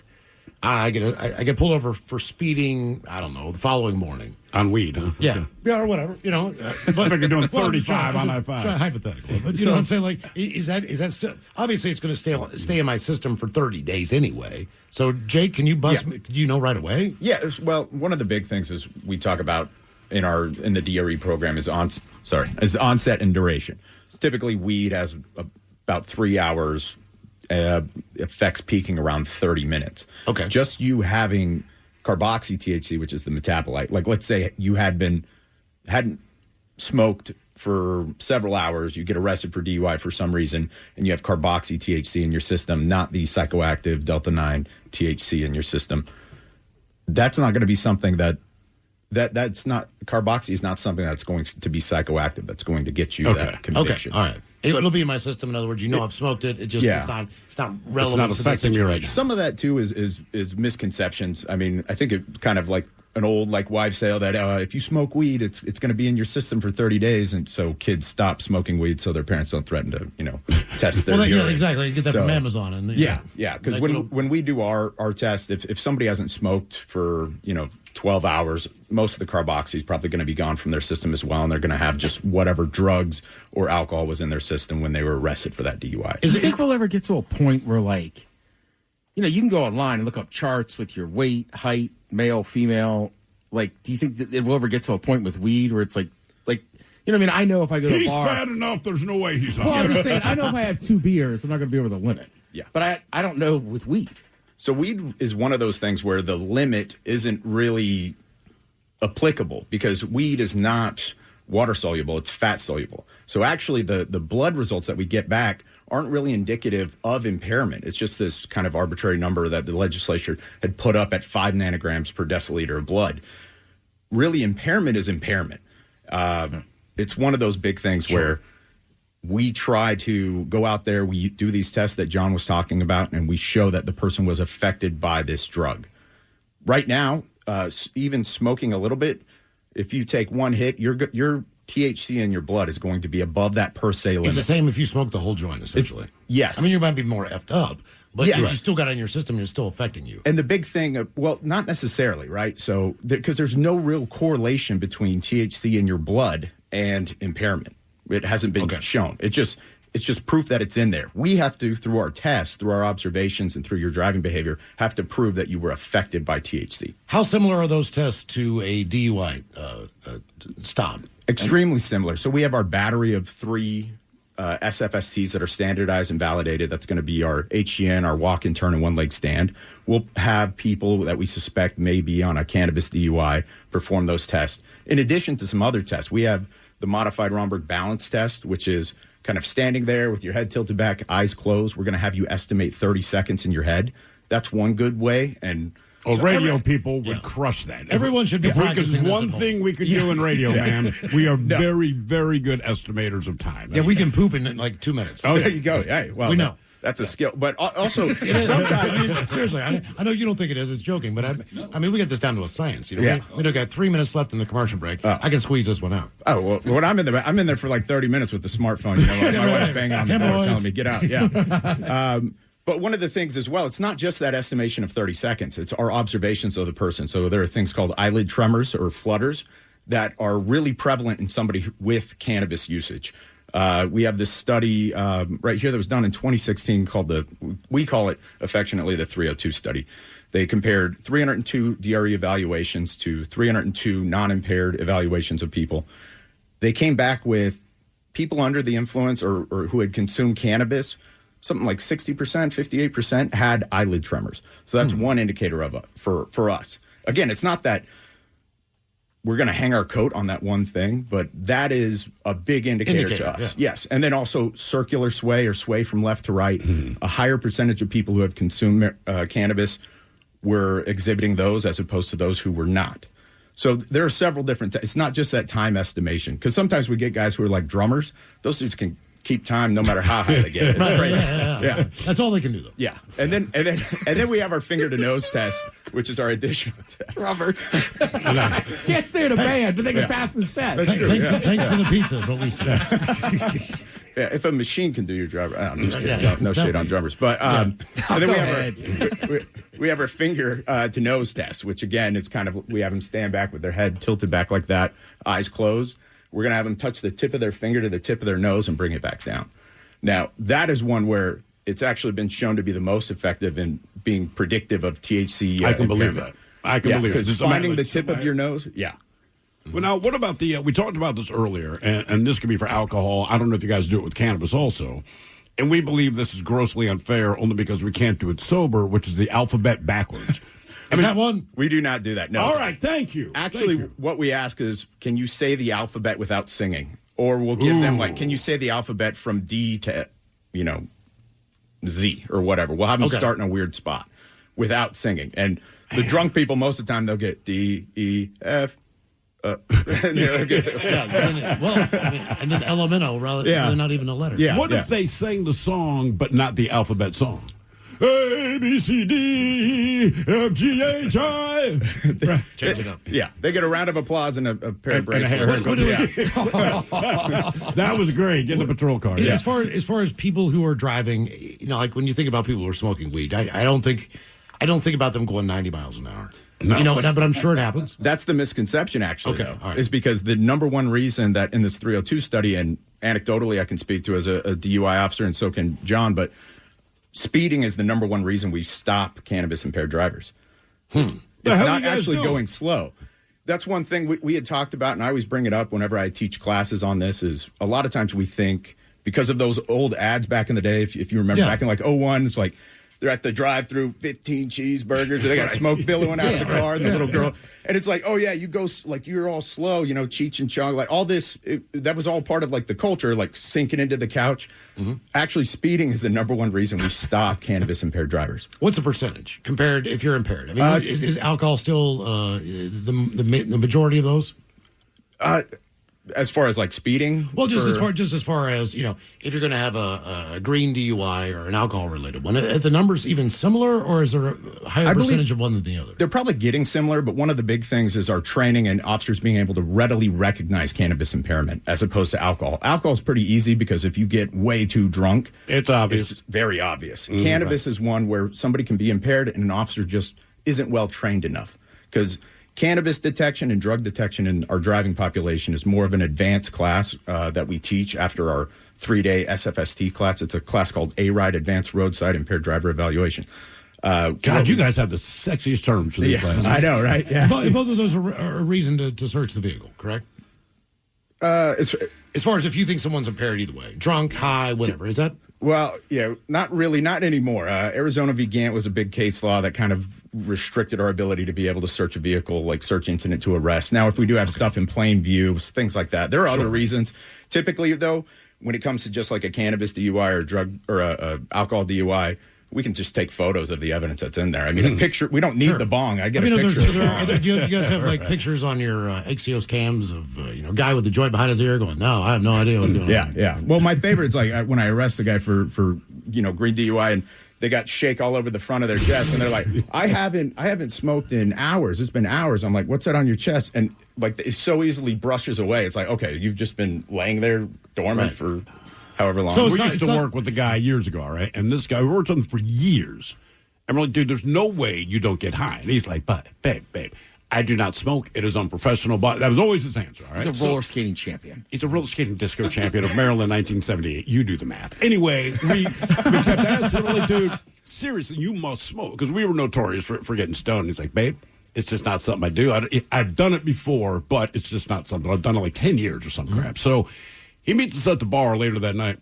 He has this sticky-ass nug stuck in his hair. Yeah, I mean, it's this and big we were like, green, bro. bright bud. Like, So you bringing up these people, I'm like, he would be the guy like, babe, no, I haven't smoked in a while. Is it because you're looking for the bud in your hair or what? Officers John Huber, Jake Masterson, we're gonna take a commercial break, as they say. and then we're gonna come back and we're gonna talk to you again. Oh, great. We'll probably ask some of the similar questions we already asked. I'm not sure what's going to happen, but you listen to these commercials, you see. And then when we come back, we're going to have another conversation. Is that fair? Maybe do some tests. Okay. Yes. All right. Yeah. We'll be right back. To remind you that 60% of sales on Amazon come from independent sellers, here's John from Devil Dog Pet Company. We run our family business from Sterling Heights, Michigan, but we can reach customers all over the country thanks to Amazon. Good boy. Shop small business on Amazon. So you want to start a business. You might think you need a team of people and fancy tech skills, but you don't. You just need GoDaddy Aero. I'm Walton Goggins, and as an actor, I'm an expert in looking like I know what I'm doing. GoDaddy Aero uses AI to create everything you need to grow a business. It'll make you a unique logo. It'll create a custom website. It'll write social posts for you and even set you up with a social media calendar. Get started at GoDaddy.com/Aero. That's GoDaddy.com/AIRO. Is your business ready for what's next? Think about where you want to be in 3 years, 5 years, 10. Growth isn't about numbers. It's having the right specialist by your side. Moss Adams and Baker Tilly have joined forces to create a remarkable new organization. It's one advisory firm with resources, expertise, and vision built specifically to serve the middle market to help you get to what's next. Learn how Baker Tilly can help your business pursue its vision of success. Visit bakertilly.com/combo. Holiday PSA from DSW. This is your reminder that shoes are a gift, literally.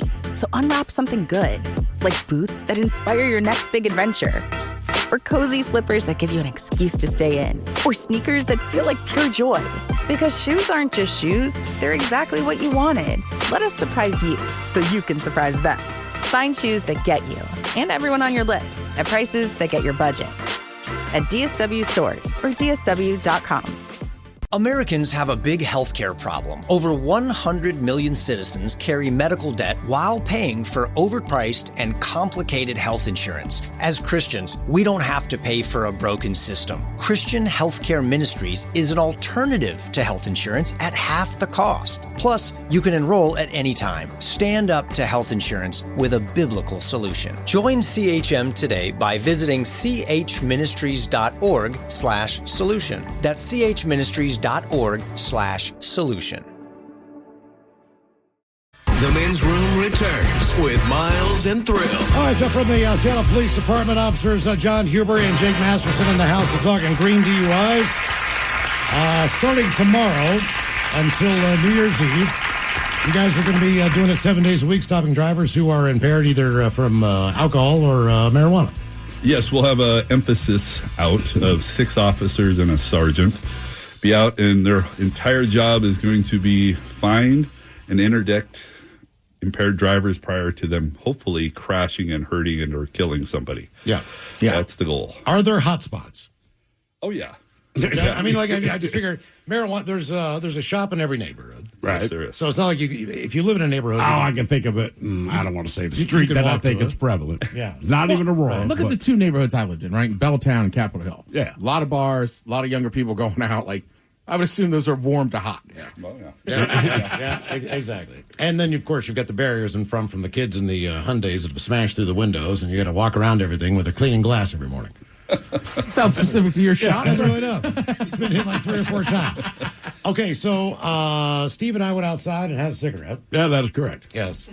Is there there any tells so far? Well, you're a little more flush at this point. Okay. Your face is kind of more flushed, is my first observation. Okay. Thrill, I can't tell. I'm sorry. Yeah. I don't know if that's good or bad, man. Because he was high before you guys got here. That's right. Actually, Gotcha. His eyes, and there is an odor that is prevalent. But, Well, Right. yeah. There is that. That I can't escape. That's pretty. I brought in some kind of sativa. That's what it was. Pretty sure. Either way, it's really weird being in here with two cops absolutely stoned. I will say that.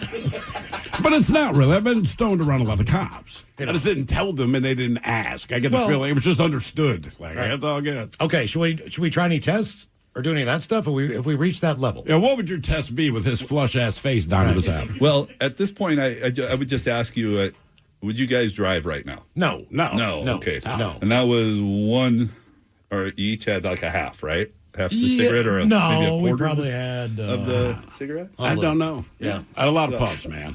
I mean, like, I don't know what to tell you. I'm trying to forget. Well, not half. Because I wasn't thinking of I just smoked until I didn't want to smoke anymore. And I smoked a bit. I mean, like, let's keep it simple, man. That's right. I think we should wait a segment or two, and then we'll let the peak come down just a smidge. All right. So you mean I'm too high right now? It'd probably be pretty obvious at this point. Really? Man, see, this is when I want to try it. We're sitting in the car. You have pulled us over. Oh, I didn't get the How tip. did Miles dime us out? The odor would be a big one. Well, sure. And then the inappropriate affect of laughing with the cop at the window. Sure. Right? That's always a clue. That's usually not a laughing situation. Do people do they break into the giggles? Sometimes. Because I don't really feel like that's appropriate right now. No, I wouldn't be giggling. I would try to crack jokes, but I wouldn't. What were you saying to me? Because I was saying, like, I just wanted to see if you guys would test me sober. But you were saying I don't have the same nervous energy I would if I was driving. Yeah, if you were driving and I pulled you over, would you be relaxed and kind of chill? No, I'd still be nervous. Sober. Yeah, you would be nervous no matter what, but you would have a very intense focus on doing everything I asked you as correctly as you could. Is that fair? Yeah. So when you're impaired, you're going to have that same focus, but you're not going to be able to do it just because you're impaired. If I pulled you, we went out and just made a traffic stop and I pulled you over and you're sober, you would do everything I wanted pretty good. All right. So, and I believe that. And I'm just a terrible speller, so the whole idea of the alphabet thing, I can't say it regularly. No, you don't. The alphabet's not spelling; it's just. Damn! Look at him! Look out, Ted! And I got arrested. Now, can you spell the alphabet? No, sir. So, do you guys train every new officer, or is there, who comes into the department as far as what to look out for and all those things? Is that part of the program? So that's part of the police academy training itself. They'll put them through a 3-day SFST class and teach them on the 3 validated field studies, the walk and turn, one leg stand, and HGN. When they get to us in our post-BLEA, like where they go before they hit the road on FTO, we'll have a discussion with them, and we're actually going to be implementing a full 3-day SFST class, which includes a wet lab because they're not currently getting that in the police academy right now. Okay. So we're going to get people drunk. We're going to have these new officers do tests on them. Do you get paid for that? Like if you get plasma? No. You get free booze. All you right, get free alcohol. Okay, when do you If guys you do get a ride home. I would just, Yeah. Well, actually, we were looking for drinkers. Okay. Yeah. Well, there's Can none you in this serve town. bedroom IPA? From Black Raven Brewing Company. Yeah. We don't do beer. Yeah, we got to do just liquor. straight liquor? Beer, Yeah. Generally liquor. What kind of liquor are you guys supporting? We drinking like It all comes in R&R or- plastic bottles. Yeah. Okay. Yeah. All right. Good stuff. RR, yeah, it's a great one. Yeah. Thunderbird. I would tell you, 10 high, that if you can drop your bottle and the bottle doesn't break, it's not good stuff. Exactly. So, okay, what kind of test do you put those guys? Just the standard test for the officers that are learning the... Yep, the HGN, the walk and turn, and one leg stand. Those Really? Yep. If they're drunk on liquor, tell your mama joke. If they get mad, they're hammered. So you guys complicated. So did you just put them in a room and give them... Do you monitor how much they are drinking? Yeah, so our bartenders are actually pretty good. They're also cops who are involved in the DUI program. And do they give a small airport pour, or do they really put it on you? It just all depends. Like sometimes we get people in who, like larger body mass individuals that we can't get them drunk enough. Like we're giving them like 14 ounces of liquor to try and get them near an 08, and it's I'm kind of skinny. Go for it, man. Yeah. Well, I'm kind of swing for the fence. Yeah. I'm impressed by that. Yeah. Though there are some numbers that, because we announce it to the class at the end on a big Excel sheet, and there's some people where it's like, and here's our winner today, and it's like, you wouldn't think it was this person, but yeah. Okay. It's the one taken out on a stretcher. With legalized marijuana, is there still a market for just someone growing it, selling it on their own? Is that still? Do you ever run into that, or has the Not legalization really. basically killed it? I wouldn't say that it's killed it, but the big difference between all of that, and one of the things that I think might be a problem of the legalization is that now instead of having cannabis that's 8%, 12% THC, they got crazy. Like the average that I see when we take a class to a field trip to a pot shop is probably like 34% THC, which is just a whole nother level. And then they even have, 99.9% crystallized THC. It looks like a small little rock, and it's like, what, I've heard. What is it? You can buy gummies, I've heard, with live resin in them. I've heard that too. Yeah. Who told you that? Thrill has a friend. We have the same friend. We do have the same friend. So what is the most amount of THC that you can buy in a legal product in Washington? 99.9. Oh, so it's that much like our radio station. So like basically.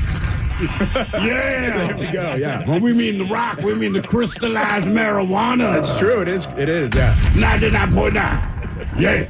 Unfortunately, we can't get those sponsors because we're federally regulated. Yeah. I'm sure we'd already have a men's room strain of weed. If that was possible. All right, I got a random question. Well, you're Seattle, so SeaTac has their own department. So, like those SeaTac cops, if somebody thinks a pilot is drunk, like does somebody like you from their department go in and test them? Yeah, I hope so. Yeah. I sure do too. I didn't know if there was like FAA cops. They don't have a DRE currently, I don't think. Ooh. I'm sorry. I'm trying to think. They might have a DRE on their staff. I'm trying to think.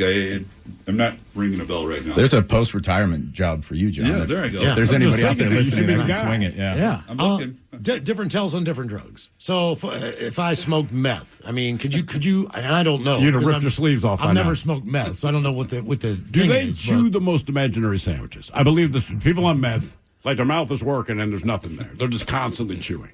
That is true. Yeah, a lot of the bruxism, the grinding of the teeth, stealing a copper wire. I would just want to stick food in there. There's several indicators of meth impairment, but yeah, we actually do, and I actually have a chart right here. This is what we use on our DRE evaluation. I'll pass it over to you. But it's our major indicators for 7 different drug categories, being CNS depressants, stimulants, which would be meth.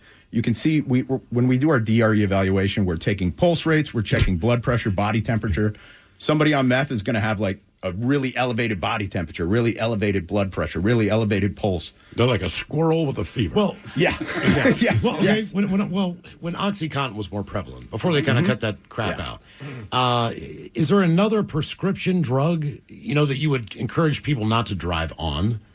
Xanax is probably the big one right now that we see the most. Yeah, that's fair. I just need it for the flight. Now, what is it? Xanax knocks you out or takes you up? So Xanax is a CNS depressant. So it's similar to alcohol. If you take like a Xannibar and something, that's what the kids call it, Xannibar. Nice touch, though. That is. Yeah. Let's touch on this. The Talking to you vernacular. kids. That's a cartoon mascot? Yeah. And then drink a little bit of alcohol.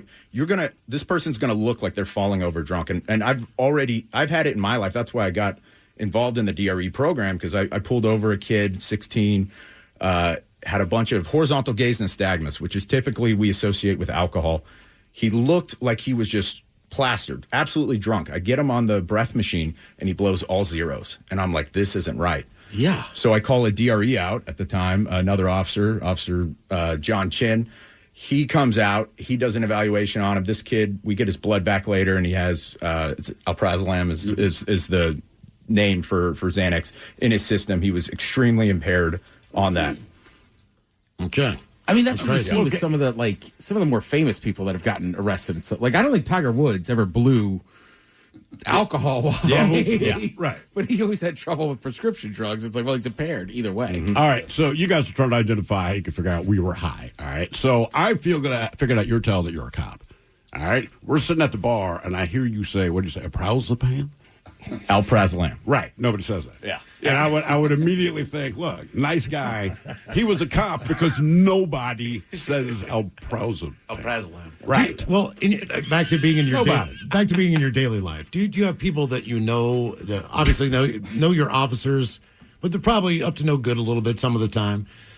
As far as those friends, family members, acquaintances, do they think they're pulling one over on you guys, or do they? You know what I'm saying? As far as like, oh, they'll never know I'm messed up. Yeah, cannabis has that effect. Cannabis, like right now with me. Yeah, you're high, and you're trying your darndest to not show me that you're high.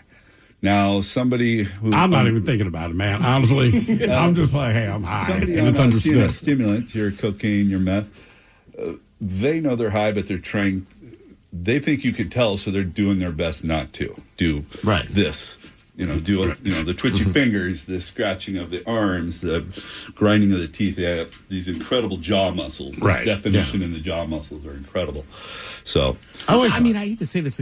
Sometimes I feel like you can just look at people. Oh, yeah. And you're just like, that guy looks like he's on meth. Certainly. Yes. Mine is either acid or mushrooms. The times that I've done that in my life, I feel like I'm going to call my mom. She's gonna know. No, seriously. I tell everybody because I have this expectation that everyone knows that I'm tripping. So why would you call your mother then? If Because she's I want the to only one tell who her. doesn't know? I want to tell her I love her. Like Sorry, stuff like Mom. that. You never want to call your mom voluntarily. When they call you, you go, "Ah, man, what does she want?" You know what I'm saying? I get scared when mine goes. Exactly. Like, what the hell's going on? If my mom's listening, I do want to call her voluntarily. Exactly. I'm still just looking at this drug chart. Like, I know, no it's unbelievable. kidding, huh?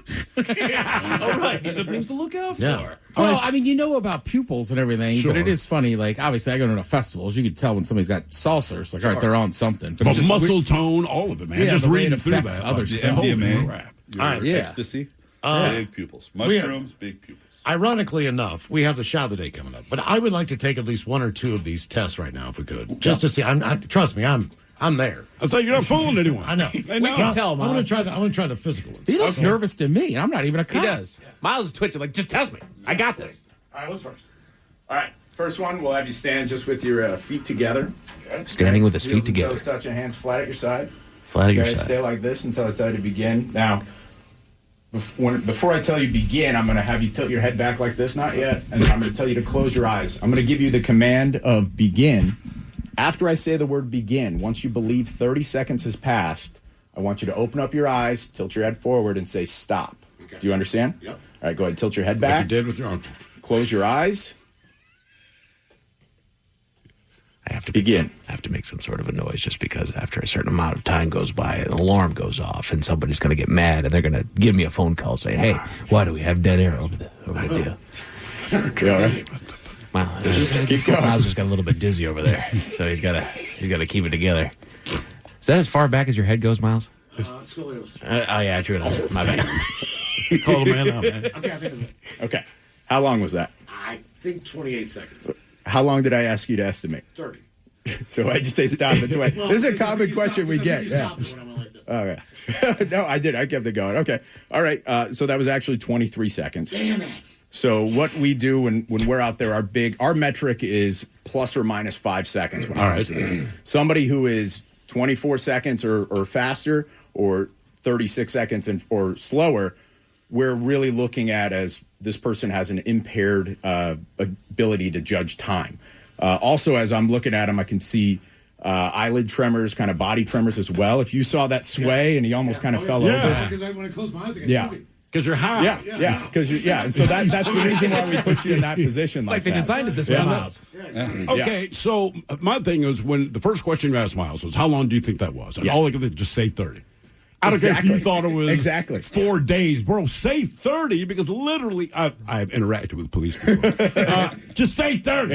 Yeah. That's what he asked you. I had this literally just last week. I said, how long was that? And the lady, she was extremely impaired on a CNS depressant. She was like, 35 years. Or 35 minutes. And I'm like, how long? She's 35 seconds. I'm like, okay, how long did I ask you to estimate? She's like, 30. So why'd you do 35? I don't know. I just did. Because you're high. Yeah. Because she I'm wasn't high, even close either. So it was like, I'm trying all to gauge it. You want to do the next finger to nose? Okay. So, all right, for this one, go ahead and stand with your feet, heels and toes touching again. I want you to make a fist and point your index finger out like this. And then hands down by your side. With your fingers still pointed out. Yeah, so just like this. Look at me right here. Get just in the car, like this. Miles. Yeah. All right, so stay like this till I tell you to begin. I'm going to get you in that same position as before, head tilted back, eyes closed. Not yet. And then I'm going to give you a command of either left or right. If I say left, you're going to bring your left hand up in front of your face, touch the tip of your finger to the tip of your nose, and then bring that hand back down. You got a Same big with nose. The You command shouldn't of have right. Tip right here of your finger is this is your tip. That's your pad.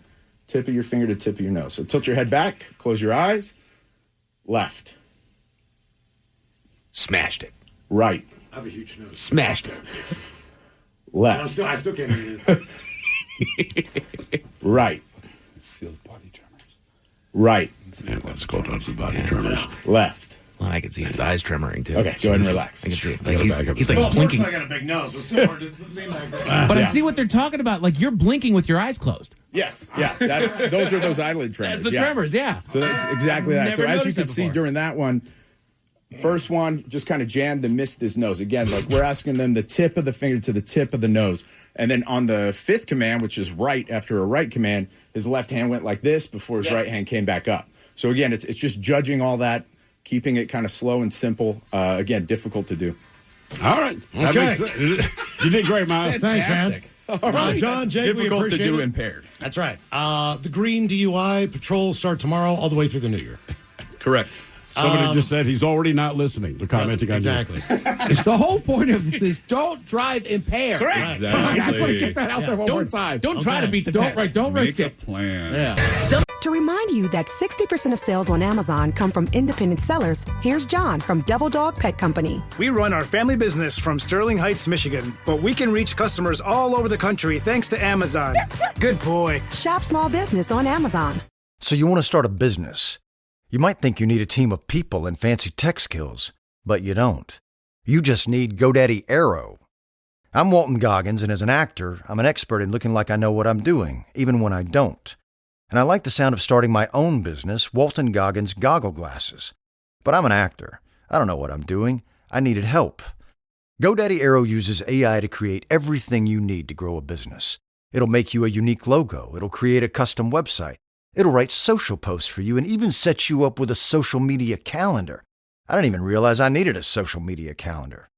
GoDaddy Aero will take your idea that sounds good and make a business that looks like you know what you're doing.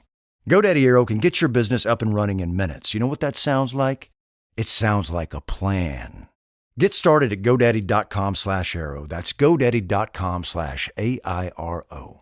Is your business ready for what's next? Think about where you want to be in 3 years, 5 years, 10. Growth isn't about numbers. It's having the right specialist by your side. Moss Adams and Baker Tilly have joined forces to create a remarkable new organization. It's one advisory firm with resources, expertise, and vision built specifically to serve the middle market to help you get to what's next. Learn how Baker Tilly can help your business pursue its vision of success. Visit bakertilly.com/combo. Holiday PSA from DSW. This is your reminder that shoes are a gift, literally. So unwrap something good, like boots that inspire your next big adventure, or cozy slippers that give you an excuse to stay in, or sneakers that feel like pure joy. Because shoes aren't just shoes, they're exactly what you wanted. Let us surprise you so you can surprise them. Find shoes that get you and everyone on your list at prices that get your budget. At DSW stores or DSW.com. Health insurance rates in America are surging, leaving millions without affordable options. But Christians don't need to waste money on a broken system. Christian Healthcare Ministries is an alternative to health insurance at half the cost. With CHM, fellow believers contribute monthly to help pay each other's medical bills while lifting one another up in prayer. It's financial and spiritual support when you need it most. Join CHM today by visiting chministries.org/solution. That's chministries.org/solution. Somebody out there deserves to be recognized. And the men's room knows just who it is. So to you, we say, Bottoms up, sailor. You're the toast of our shot of the day. Drink time it is. As usual, we head to the drink desk. And Steve at Thrill Hill to find out who we're toasting. Yes, indeed. And today, sorry, Mike, I'm stealing this from your headlines. Damn it! Today, we toast an unnamed 20-year-old U.S. foreign exchange student in Germany, a.k.a. Deutschland. Now, our honoree, he was with friends outside of the microbiology department of some German university. Now, he was there for a, quote, funny photo. So he posed in front of a $200,000 sculpture outside of the building. So the idea was he climbs, gets a funny picture, gets out. Well, he's 20, he's in college, so of course he took the dare. The problem was he ended up getting stuck leg first inside of it. Now, most of his body managed to wiggle out, but his leg was stuck. His friends, they tried to get him free, but it was all in vain. Eventually, they had to call the authorities for help. So it took 22 firefighters 30 minutes to finally free our honoree. And we're toasting him because he was trapped in the wooden sculpture of a giant vagina. Oh, wow. And the picture's fantastic. He's like being birthed. It's a good look.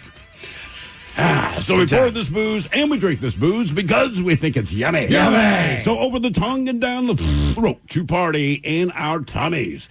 Down the hola bichola. To remind you that 60% of sales on Amazon come from independent sellers, here's John from Devil Dog Pet Company. We run our family business from Sterling Heights, Michigan, but we can reach customers all over the country thanks to Amazon. Good boy. Shop small business on Amazon. So you want to start a business. You might think you need a team of people and fancy tech skills, but you don't. You just need GoDaddy Aero.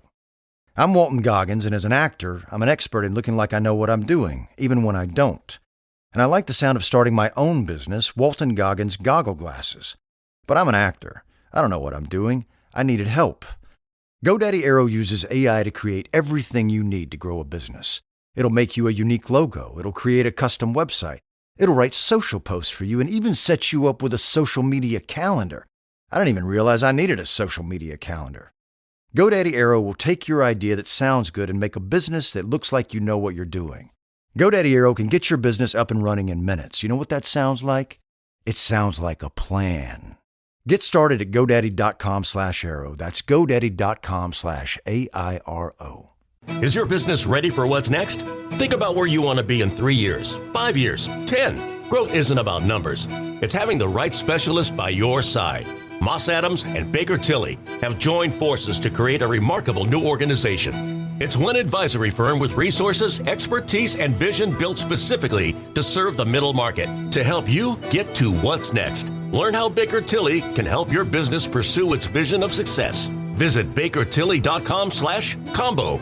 Americans have a big healthcare problem. Over 100 million citizens carry medical debt while paying for overpriced and complicated health insurance. As Christians, we don't have to pay for a broken system. Christian Healthcare Ministries is an alternative to health insurance at half the cost. Plus, you can enroll at any time. Stand up to health insurance with a biblical solution. Join CHM today by visiting chministries.org/solution. That's chministries.org/solution.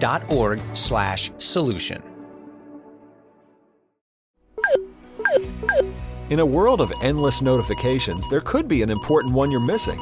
Your kidneys may be signaling an SOS. With high blood pressure or type 2 diabetes, your kidneys could be warning you of early signs of damage, which may put you at higher risk for events like heart attack or stroke. But there's a simple test that can help spot a hidden signal. Ask your doctor about a urine test called UACR to help detect kidney disease and heart risk early. To learn more, visit detectthesos.com today. To remind you that 60% of sales on Amazon come from independent sellers, here's John from Devil Dog Pet Company. We run our family business from Sterling Heights, Michigan, but we can reach customers all over the country thanks to Amazon. Good boy. Shop small business on Amazon. Explore your purpose. Become your potential. With an advanced degree from Marquette University Graduate School, Marquette graduates excel in their fields and are sought after for their academic preparation. With more than 70 career-advancing programs, you will find unlimited opportunities to discover a rewarding path. Most programs offer flexible formats for busy professionals. Become your potential. Search Marquette Graduate for more information. Marquette University. Be the difference. Your cold is coming! Your cold is coming! The cold season is upon us! Oh no, I can't afford to get sick now. When it's cold season and you feel the first sign of one coming, shorten it with Zicam, the #1 cold shortening brand. Thanks, Revere. We really need to keep Zicam on hand. Shorten your cold with Zicam. Shorten your cold at the first sign with cold shortening products from Zicam, the #1 cold shortening brand. Available in stores or see where to buy at Zicam.com. The Men's Room presents Profile This. And Stephen Throwhill, could you please tell everyone how Profile This is played? Sure can, Miles. It's a simple game where we share with you a real-life news story, something that happened right here on planet Earth. Earth. And as you listen to the story, based on the stereotypes you believe to be true of people and the decisions that people make, I'll ask you what it is you think makes the story a story. Now, today, you gentlemen are playing amongst yourselves, and we are short on time because Miles got really high in front of the police. Oh, come on. Just saying, they can tell. So today, you are competing against one another, and today also, you guys only have a choice of one of two categories because I believe... Just tell me one of them's drugs. None of them are drugs. You do have Animalize This, where you guess the animal responsible for causing the problem, and License to Spill. Let's go Animalize. Gonna go Animalize?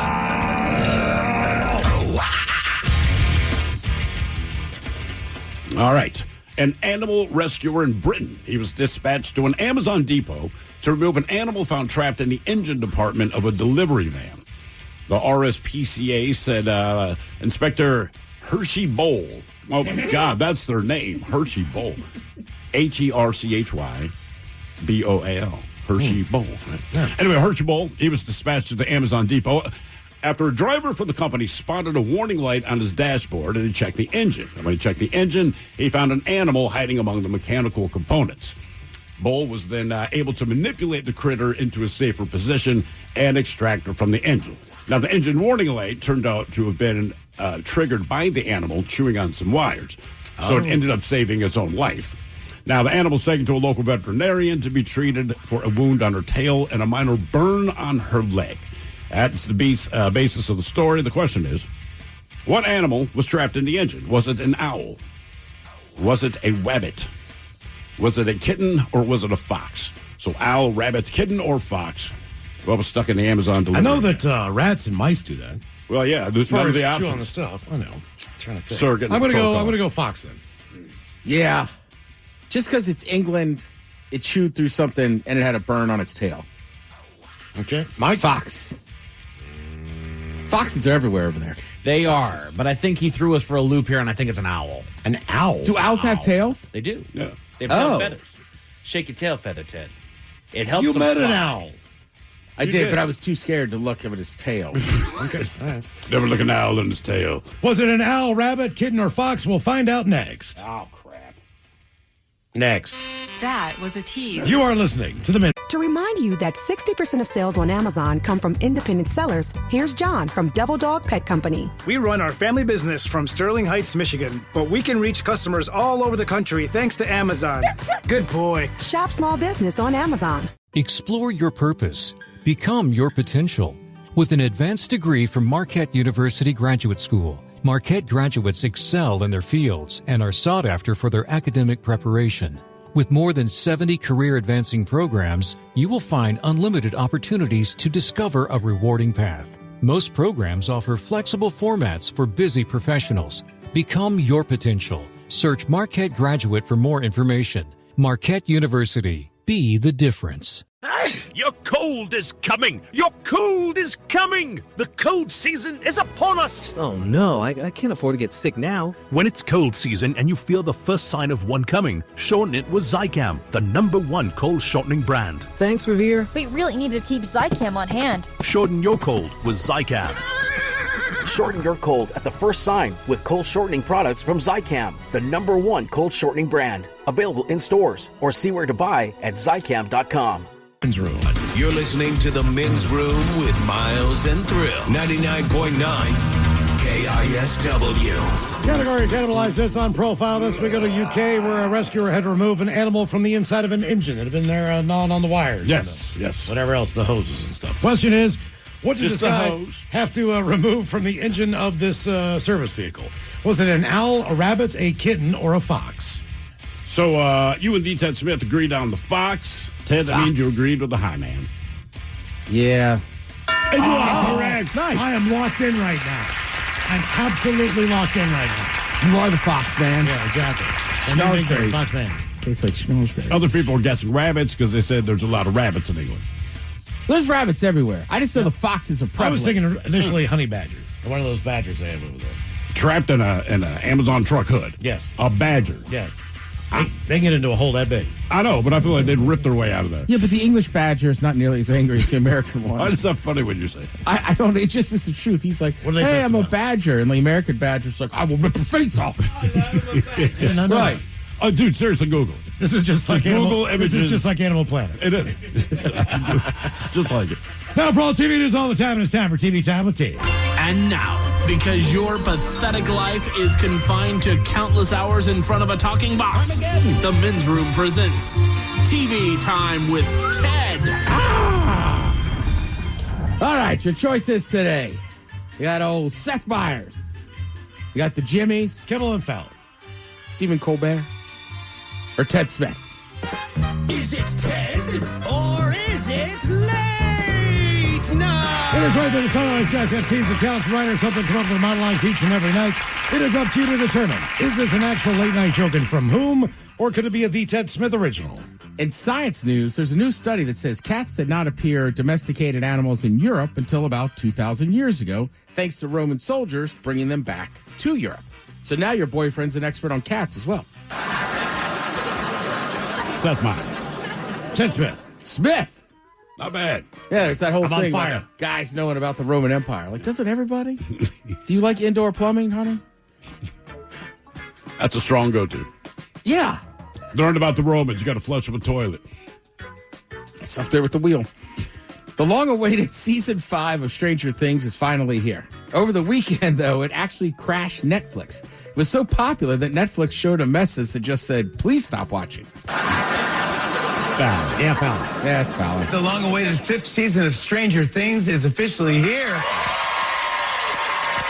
Great. Yep, over the weekend, though, it actually crashed Netflix. Ooh. Yeah, it was so popular, Netflix showed this message, said, please stop watching. Hurricane season just ended. For the first time in 10 years, not a single one made landfall in the U.S. Even the hurricanes were like, I think they're dealing with enough. Fallon. Fallon. Hurricane season just ended, and for the first time in 10 years, not a single one made landfall in the U.S. Even the hurricanes were like, I think they're dealing with enough right now. So last night in the Monday Night Football game, which wasn't much of a game. Nope. There was a very interesting thing where the Giants kicker went to kick, was it a field goal? Field goal, I believe, yes. Right. So you can't see it, but what you'll hear is just Troy Aikman's reaction to it, because basically he just his plant foot's down, and when he goes to kick through, his foot just gets stuck in the turf. 47-yard try now by Younghoe Koo, and he stumbled. I don't think I've ever seen that. Looked like he just stubbed his foot right into the turf. Whoops. Hey. Troy just keeps laughing. I guess that goes down as a miss. I don't know. He never touched the ball. I said a miss, but it's not a miss because he never touched the football. Bill Perfect. You guys ready for a geeky kicker talk? Well, real quick, I will say, sometimes I watch the Manning cast on ESPN2. Yeah. So I believe Eli Manning is a part owner of Gotham FC, the women's soccer team that won a title. Yeah. So they have on one of their star players, and she just starts laughing like, whoa, like his plant foot's there. Right. Well, the holder kind of could not get the ball down. All right. He's also wearing white gloves. I used to hold, so I know a little bit about this. Right? All right. He's got a spot that he's going to put that down on. For whatever reason, when he caught the ball, it started leaning more into him than it should have. So there's a timing aspect. That guy starts before, but at the same time he catches it. So when he's going up there, he's got 3 steps that he knows how to take it.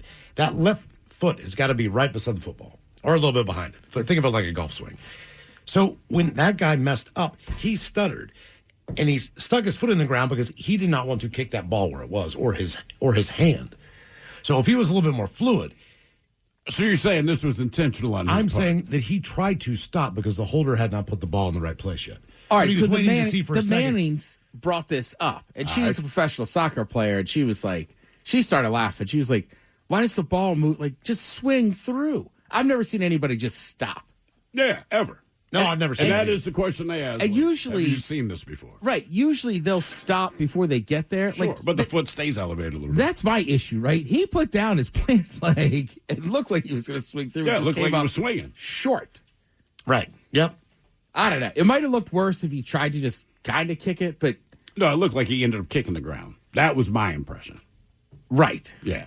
And I mean, can't you teach him just kick through?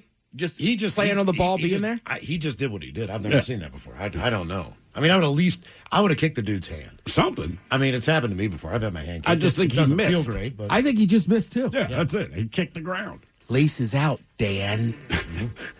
or at least get the ball upright. Some people like it leaned in, but not that much. Yeah. Let's see. Simon Cowell. We know him from a lot of things, most famously American Idol. Yep. So over the years, basically, like they're saying, he's kind of famous for being a jerk. He was that guy on American Idol, vaulted him to instant fame. Simon describes himself in those days as being basically a D. All right. Yeah. He's older now. He's wiser. He's a dad. And frankly, he's sorry. He says, quote, I did realize I'd probably gone too far. I didn't particularly like audition days because they were long and boring. I would get fed up. He goes, and of course, out of the hundreds of nice comments, what are they going to use? They're going to use me in a bad mood. I get that. What can I say? I'm sorry. But he also says, I'm not proud of it, but let's put it this way. But then again, the upside is it made me really popular. It made him really popular, but also you were honest with people. Well, you've been saying about reality TV, too. I mean, like, look, they're going to take the clips they want to take. Of course. Of the people and saying what they're going to say. So they're going to make him out to be that guy. Yeah. Even if he is partially that guy or completely that guy, they're going to make it so it seems worse. Yeah, but it worked for him. Right. I give him credit. He's like, yeah, I was a little harsh. Like, they did edit it, but also I liked it. He's like, it helped me get super famous. I do feel a little bad. I was probably a little harsh on some of those kids. But I mean, look at who was the one kid? The Asian kid from Stanford. She-bang. William Hung. William Hung, right? Like, you still could name check him. And he was just that famous from the bad ones. Yeah, it's true. You know what I mean? He's probably more famous than what? How many of them do we know to be? Carrie Underwood? Was she Carrie Underwood, American Idol or she's something right. else? Daughtry, Kelly Clarkson. Kelly Clarkson, I'm obviously. trying to think, like, how many do I, when you say their name, I know they're from American Idol, but you're right. You say William Hung, I'm like, I know exactly who that is. But you just don't see a ton about Ruben anymore. Well, and I think there's a lot of famous singers that probably tried out that we didn't hear about. Probably. Now, wasn't he also a judge on the British version of this before this? Or did he just come over and create the show? In other words, I thought he was on in England for a little while, wasn't he? Yeah, I think he was. I think he was on, bless you, I think he was on the original, get the other one out. I think he was on the original one, and then, came over with the show. Okay. But again... So I'm assuming he was even more brutal then. Randy Jackson, we had no idea who he was. Nobody did. Paula Abdul, you knew, but she had been out of the spotlight for a while. She was a little What was it was in? Chic? What was the band Randy Jackson was in? Crap. Hold on. I thought it was Chic or somebody like that. I want to say actually played, was it Journey for a while? I know it sounds ridiculous. Yeah. Not, but I think he wasn't a household name until he did the show. Correct. Dog. Right. And American Idol is, just a monster. That and Survivor. Who was the original host of American Idol? Because it was not Ryan Seacrest. Who was the guy? There was two of them. Did they have two? Mm-hmm. Was Seacrest one of the two? Yeah. Correct. All right. And then that guy he's done well left from after frickin' American Idol. Right. That guy left after the first season.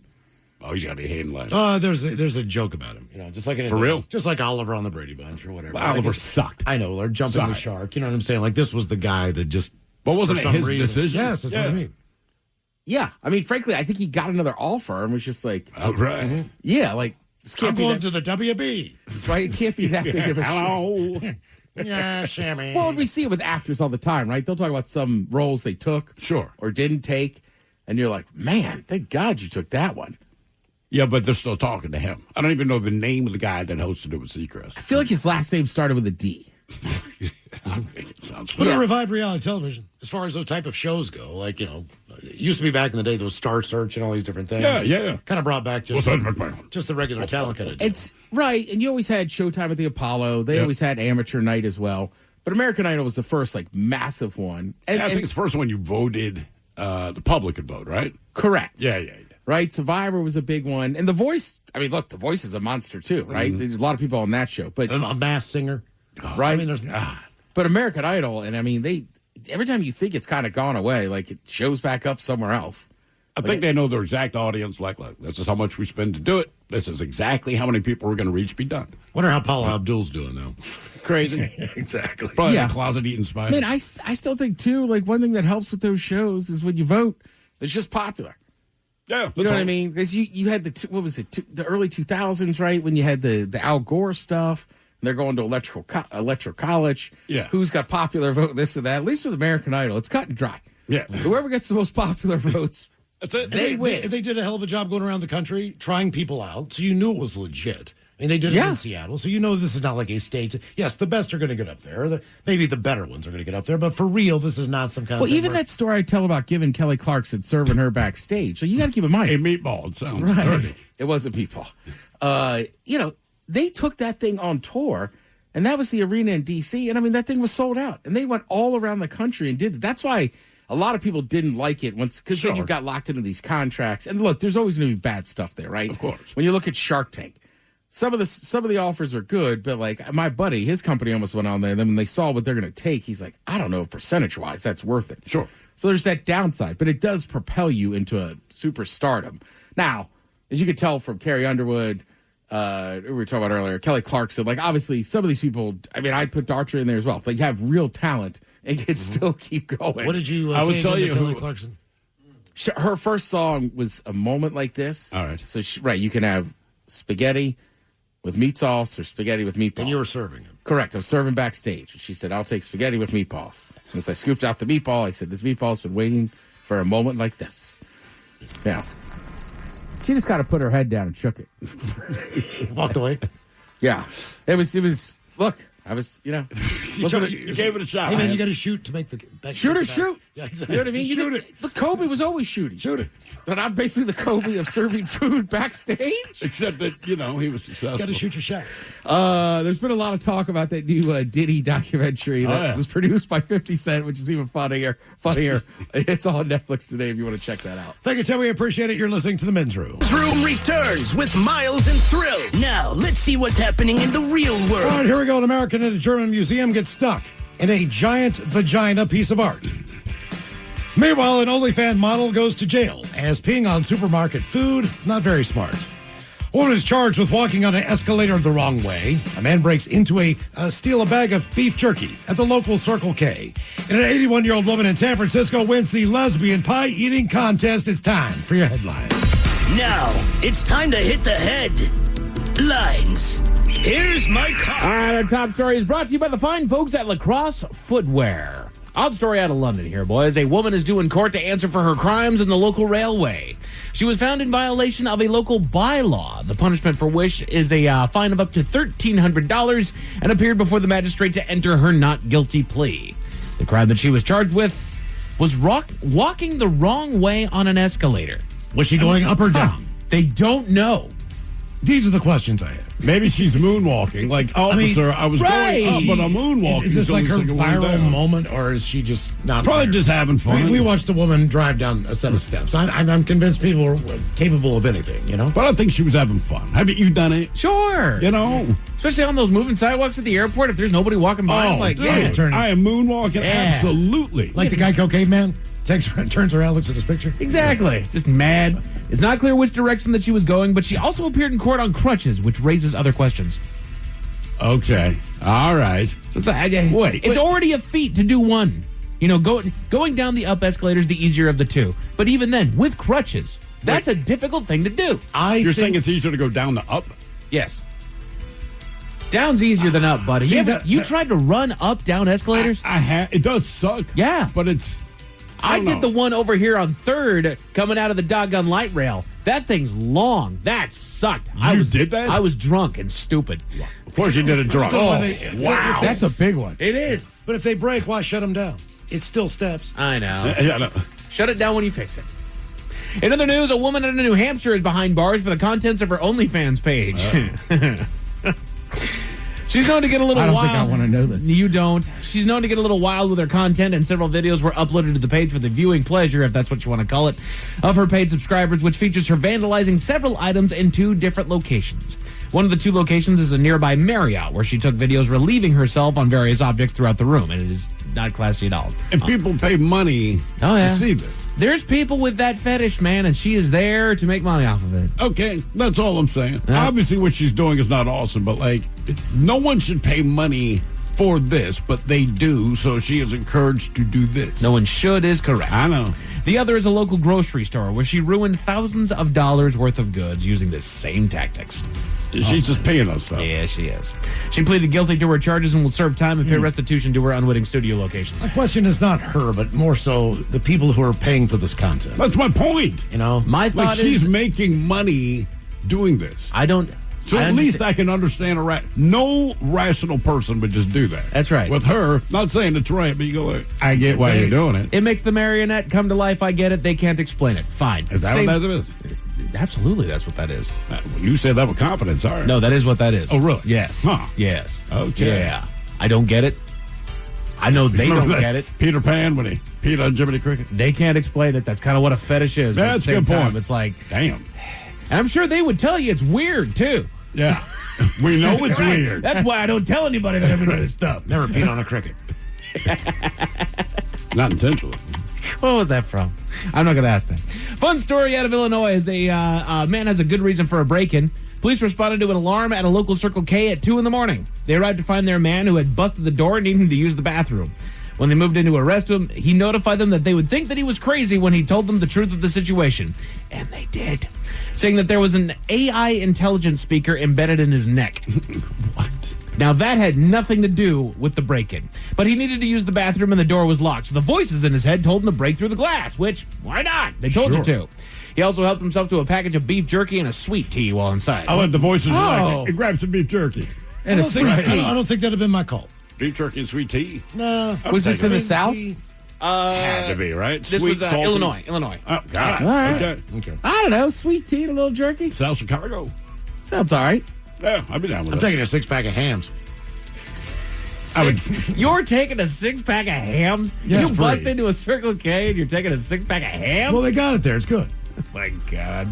It's not, never mind. I'm not even going to tell that one because we already toasted it. But just in case those stories left a bad taste in your mouth. Thankfully, there's good news. I can't talk. We go to San Francisco where a champion has been crowned. Every year, several participants attend a local event meant to raise visibility to the local lesbian community by holding a simple yet fun pie eating contest. Oh, I saw this. Yeah. So contestants dive face first into cream pies without the use of their hands. But the feature of the story was not the actual winner of the competition. No. But an 80-year-old contestant, an 81-year-old contestant who had been doing this for a while, who stole the show, earning her an honorary, quote, best technique title to take home. Oh, best technique. I love it. Video of the event was she's shared been on doing it social for a media. long time. She's 81. She is. I mean, the older you get, the better you get it. Right. But at some point, I just feel like it just too much effort. I just ran in there and enjoyed every morsel till I got to the crust. Well, it's probably so few and frequent. You know, Yeah, that's a good that, point. man, if you're going to get in there, you gotta give it your all. Right. I don't care how old you are. You gotta leave a lasting impression. I mean, you seriously, man. You can leave one in the Rolodex for somebody who really pay attention. Gotta get that call back. That's right. Gotta have a good enough show Yeah. to where you get a booking next year. At least you can do this. You know what my grandma won? Oh, best technique at the pie eating contest. Yeah. I mean, people must have known. Oh, yeah. Is that a Boston cream? What is it? I'm telling you, Agnes, you should really enter. Oh, man. What's going on in that? Yeah. I don't want to ask. Yeah. Just card out all the old ladies in the old folks home. Yeah, but yeah. I don't want to know.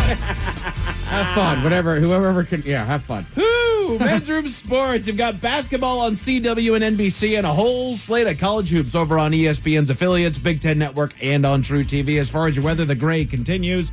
Partly cloudy and a low of 37 tonight. Tomorrow, they're predicting cloudy day with a high of 45. We're in the suck. That's it for your headlines. With that, Mike Hawkins out. Hey, sir, from the Seattle Police Department, big thanks to officers John Huber and Jake Masterson for joining us on the program. Lovely. Jolene's coming up in seconds. Yes, indeed. It's all true. But in the meantime, well, we'll be all about this bitch. So until tomorrow, please do what you do best. And for Aletha's sake, stay beautiful.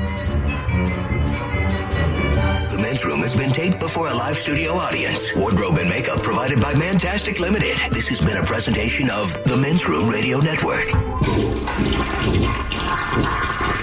Oh, man! A Double Flush production.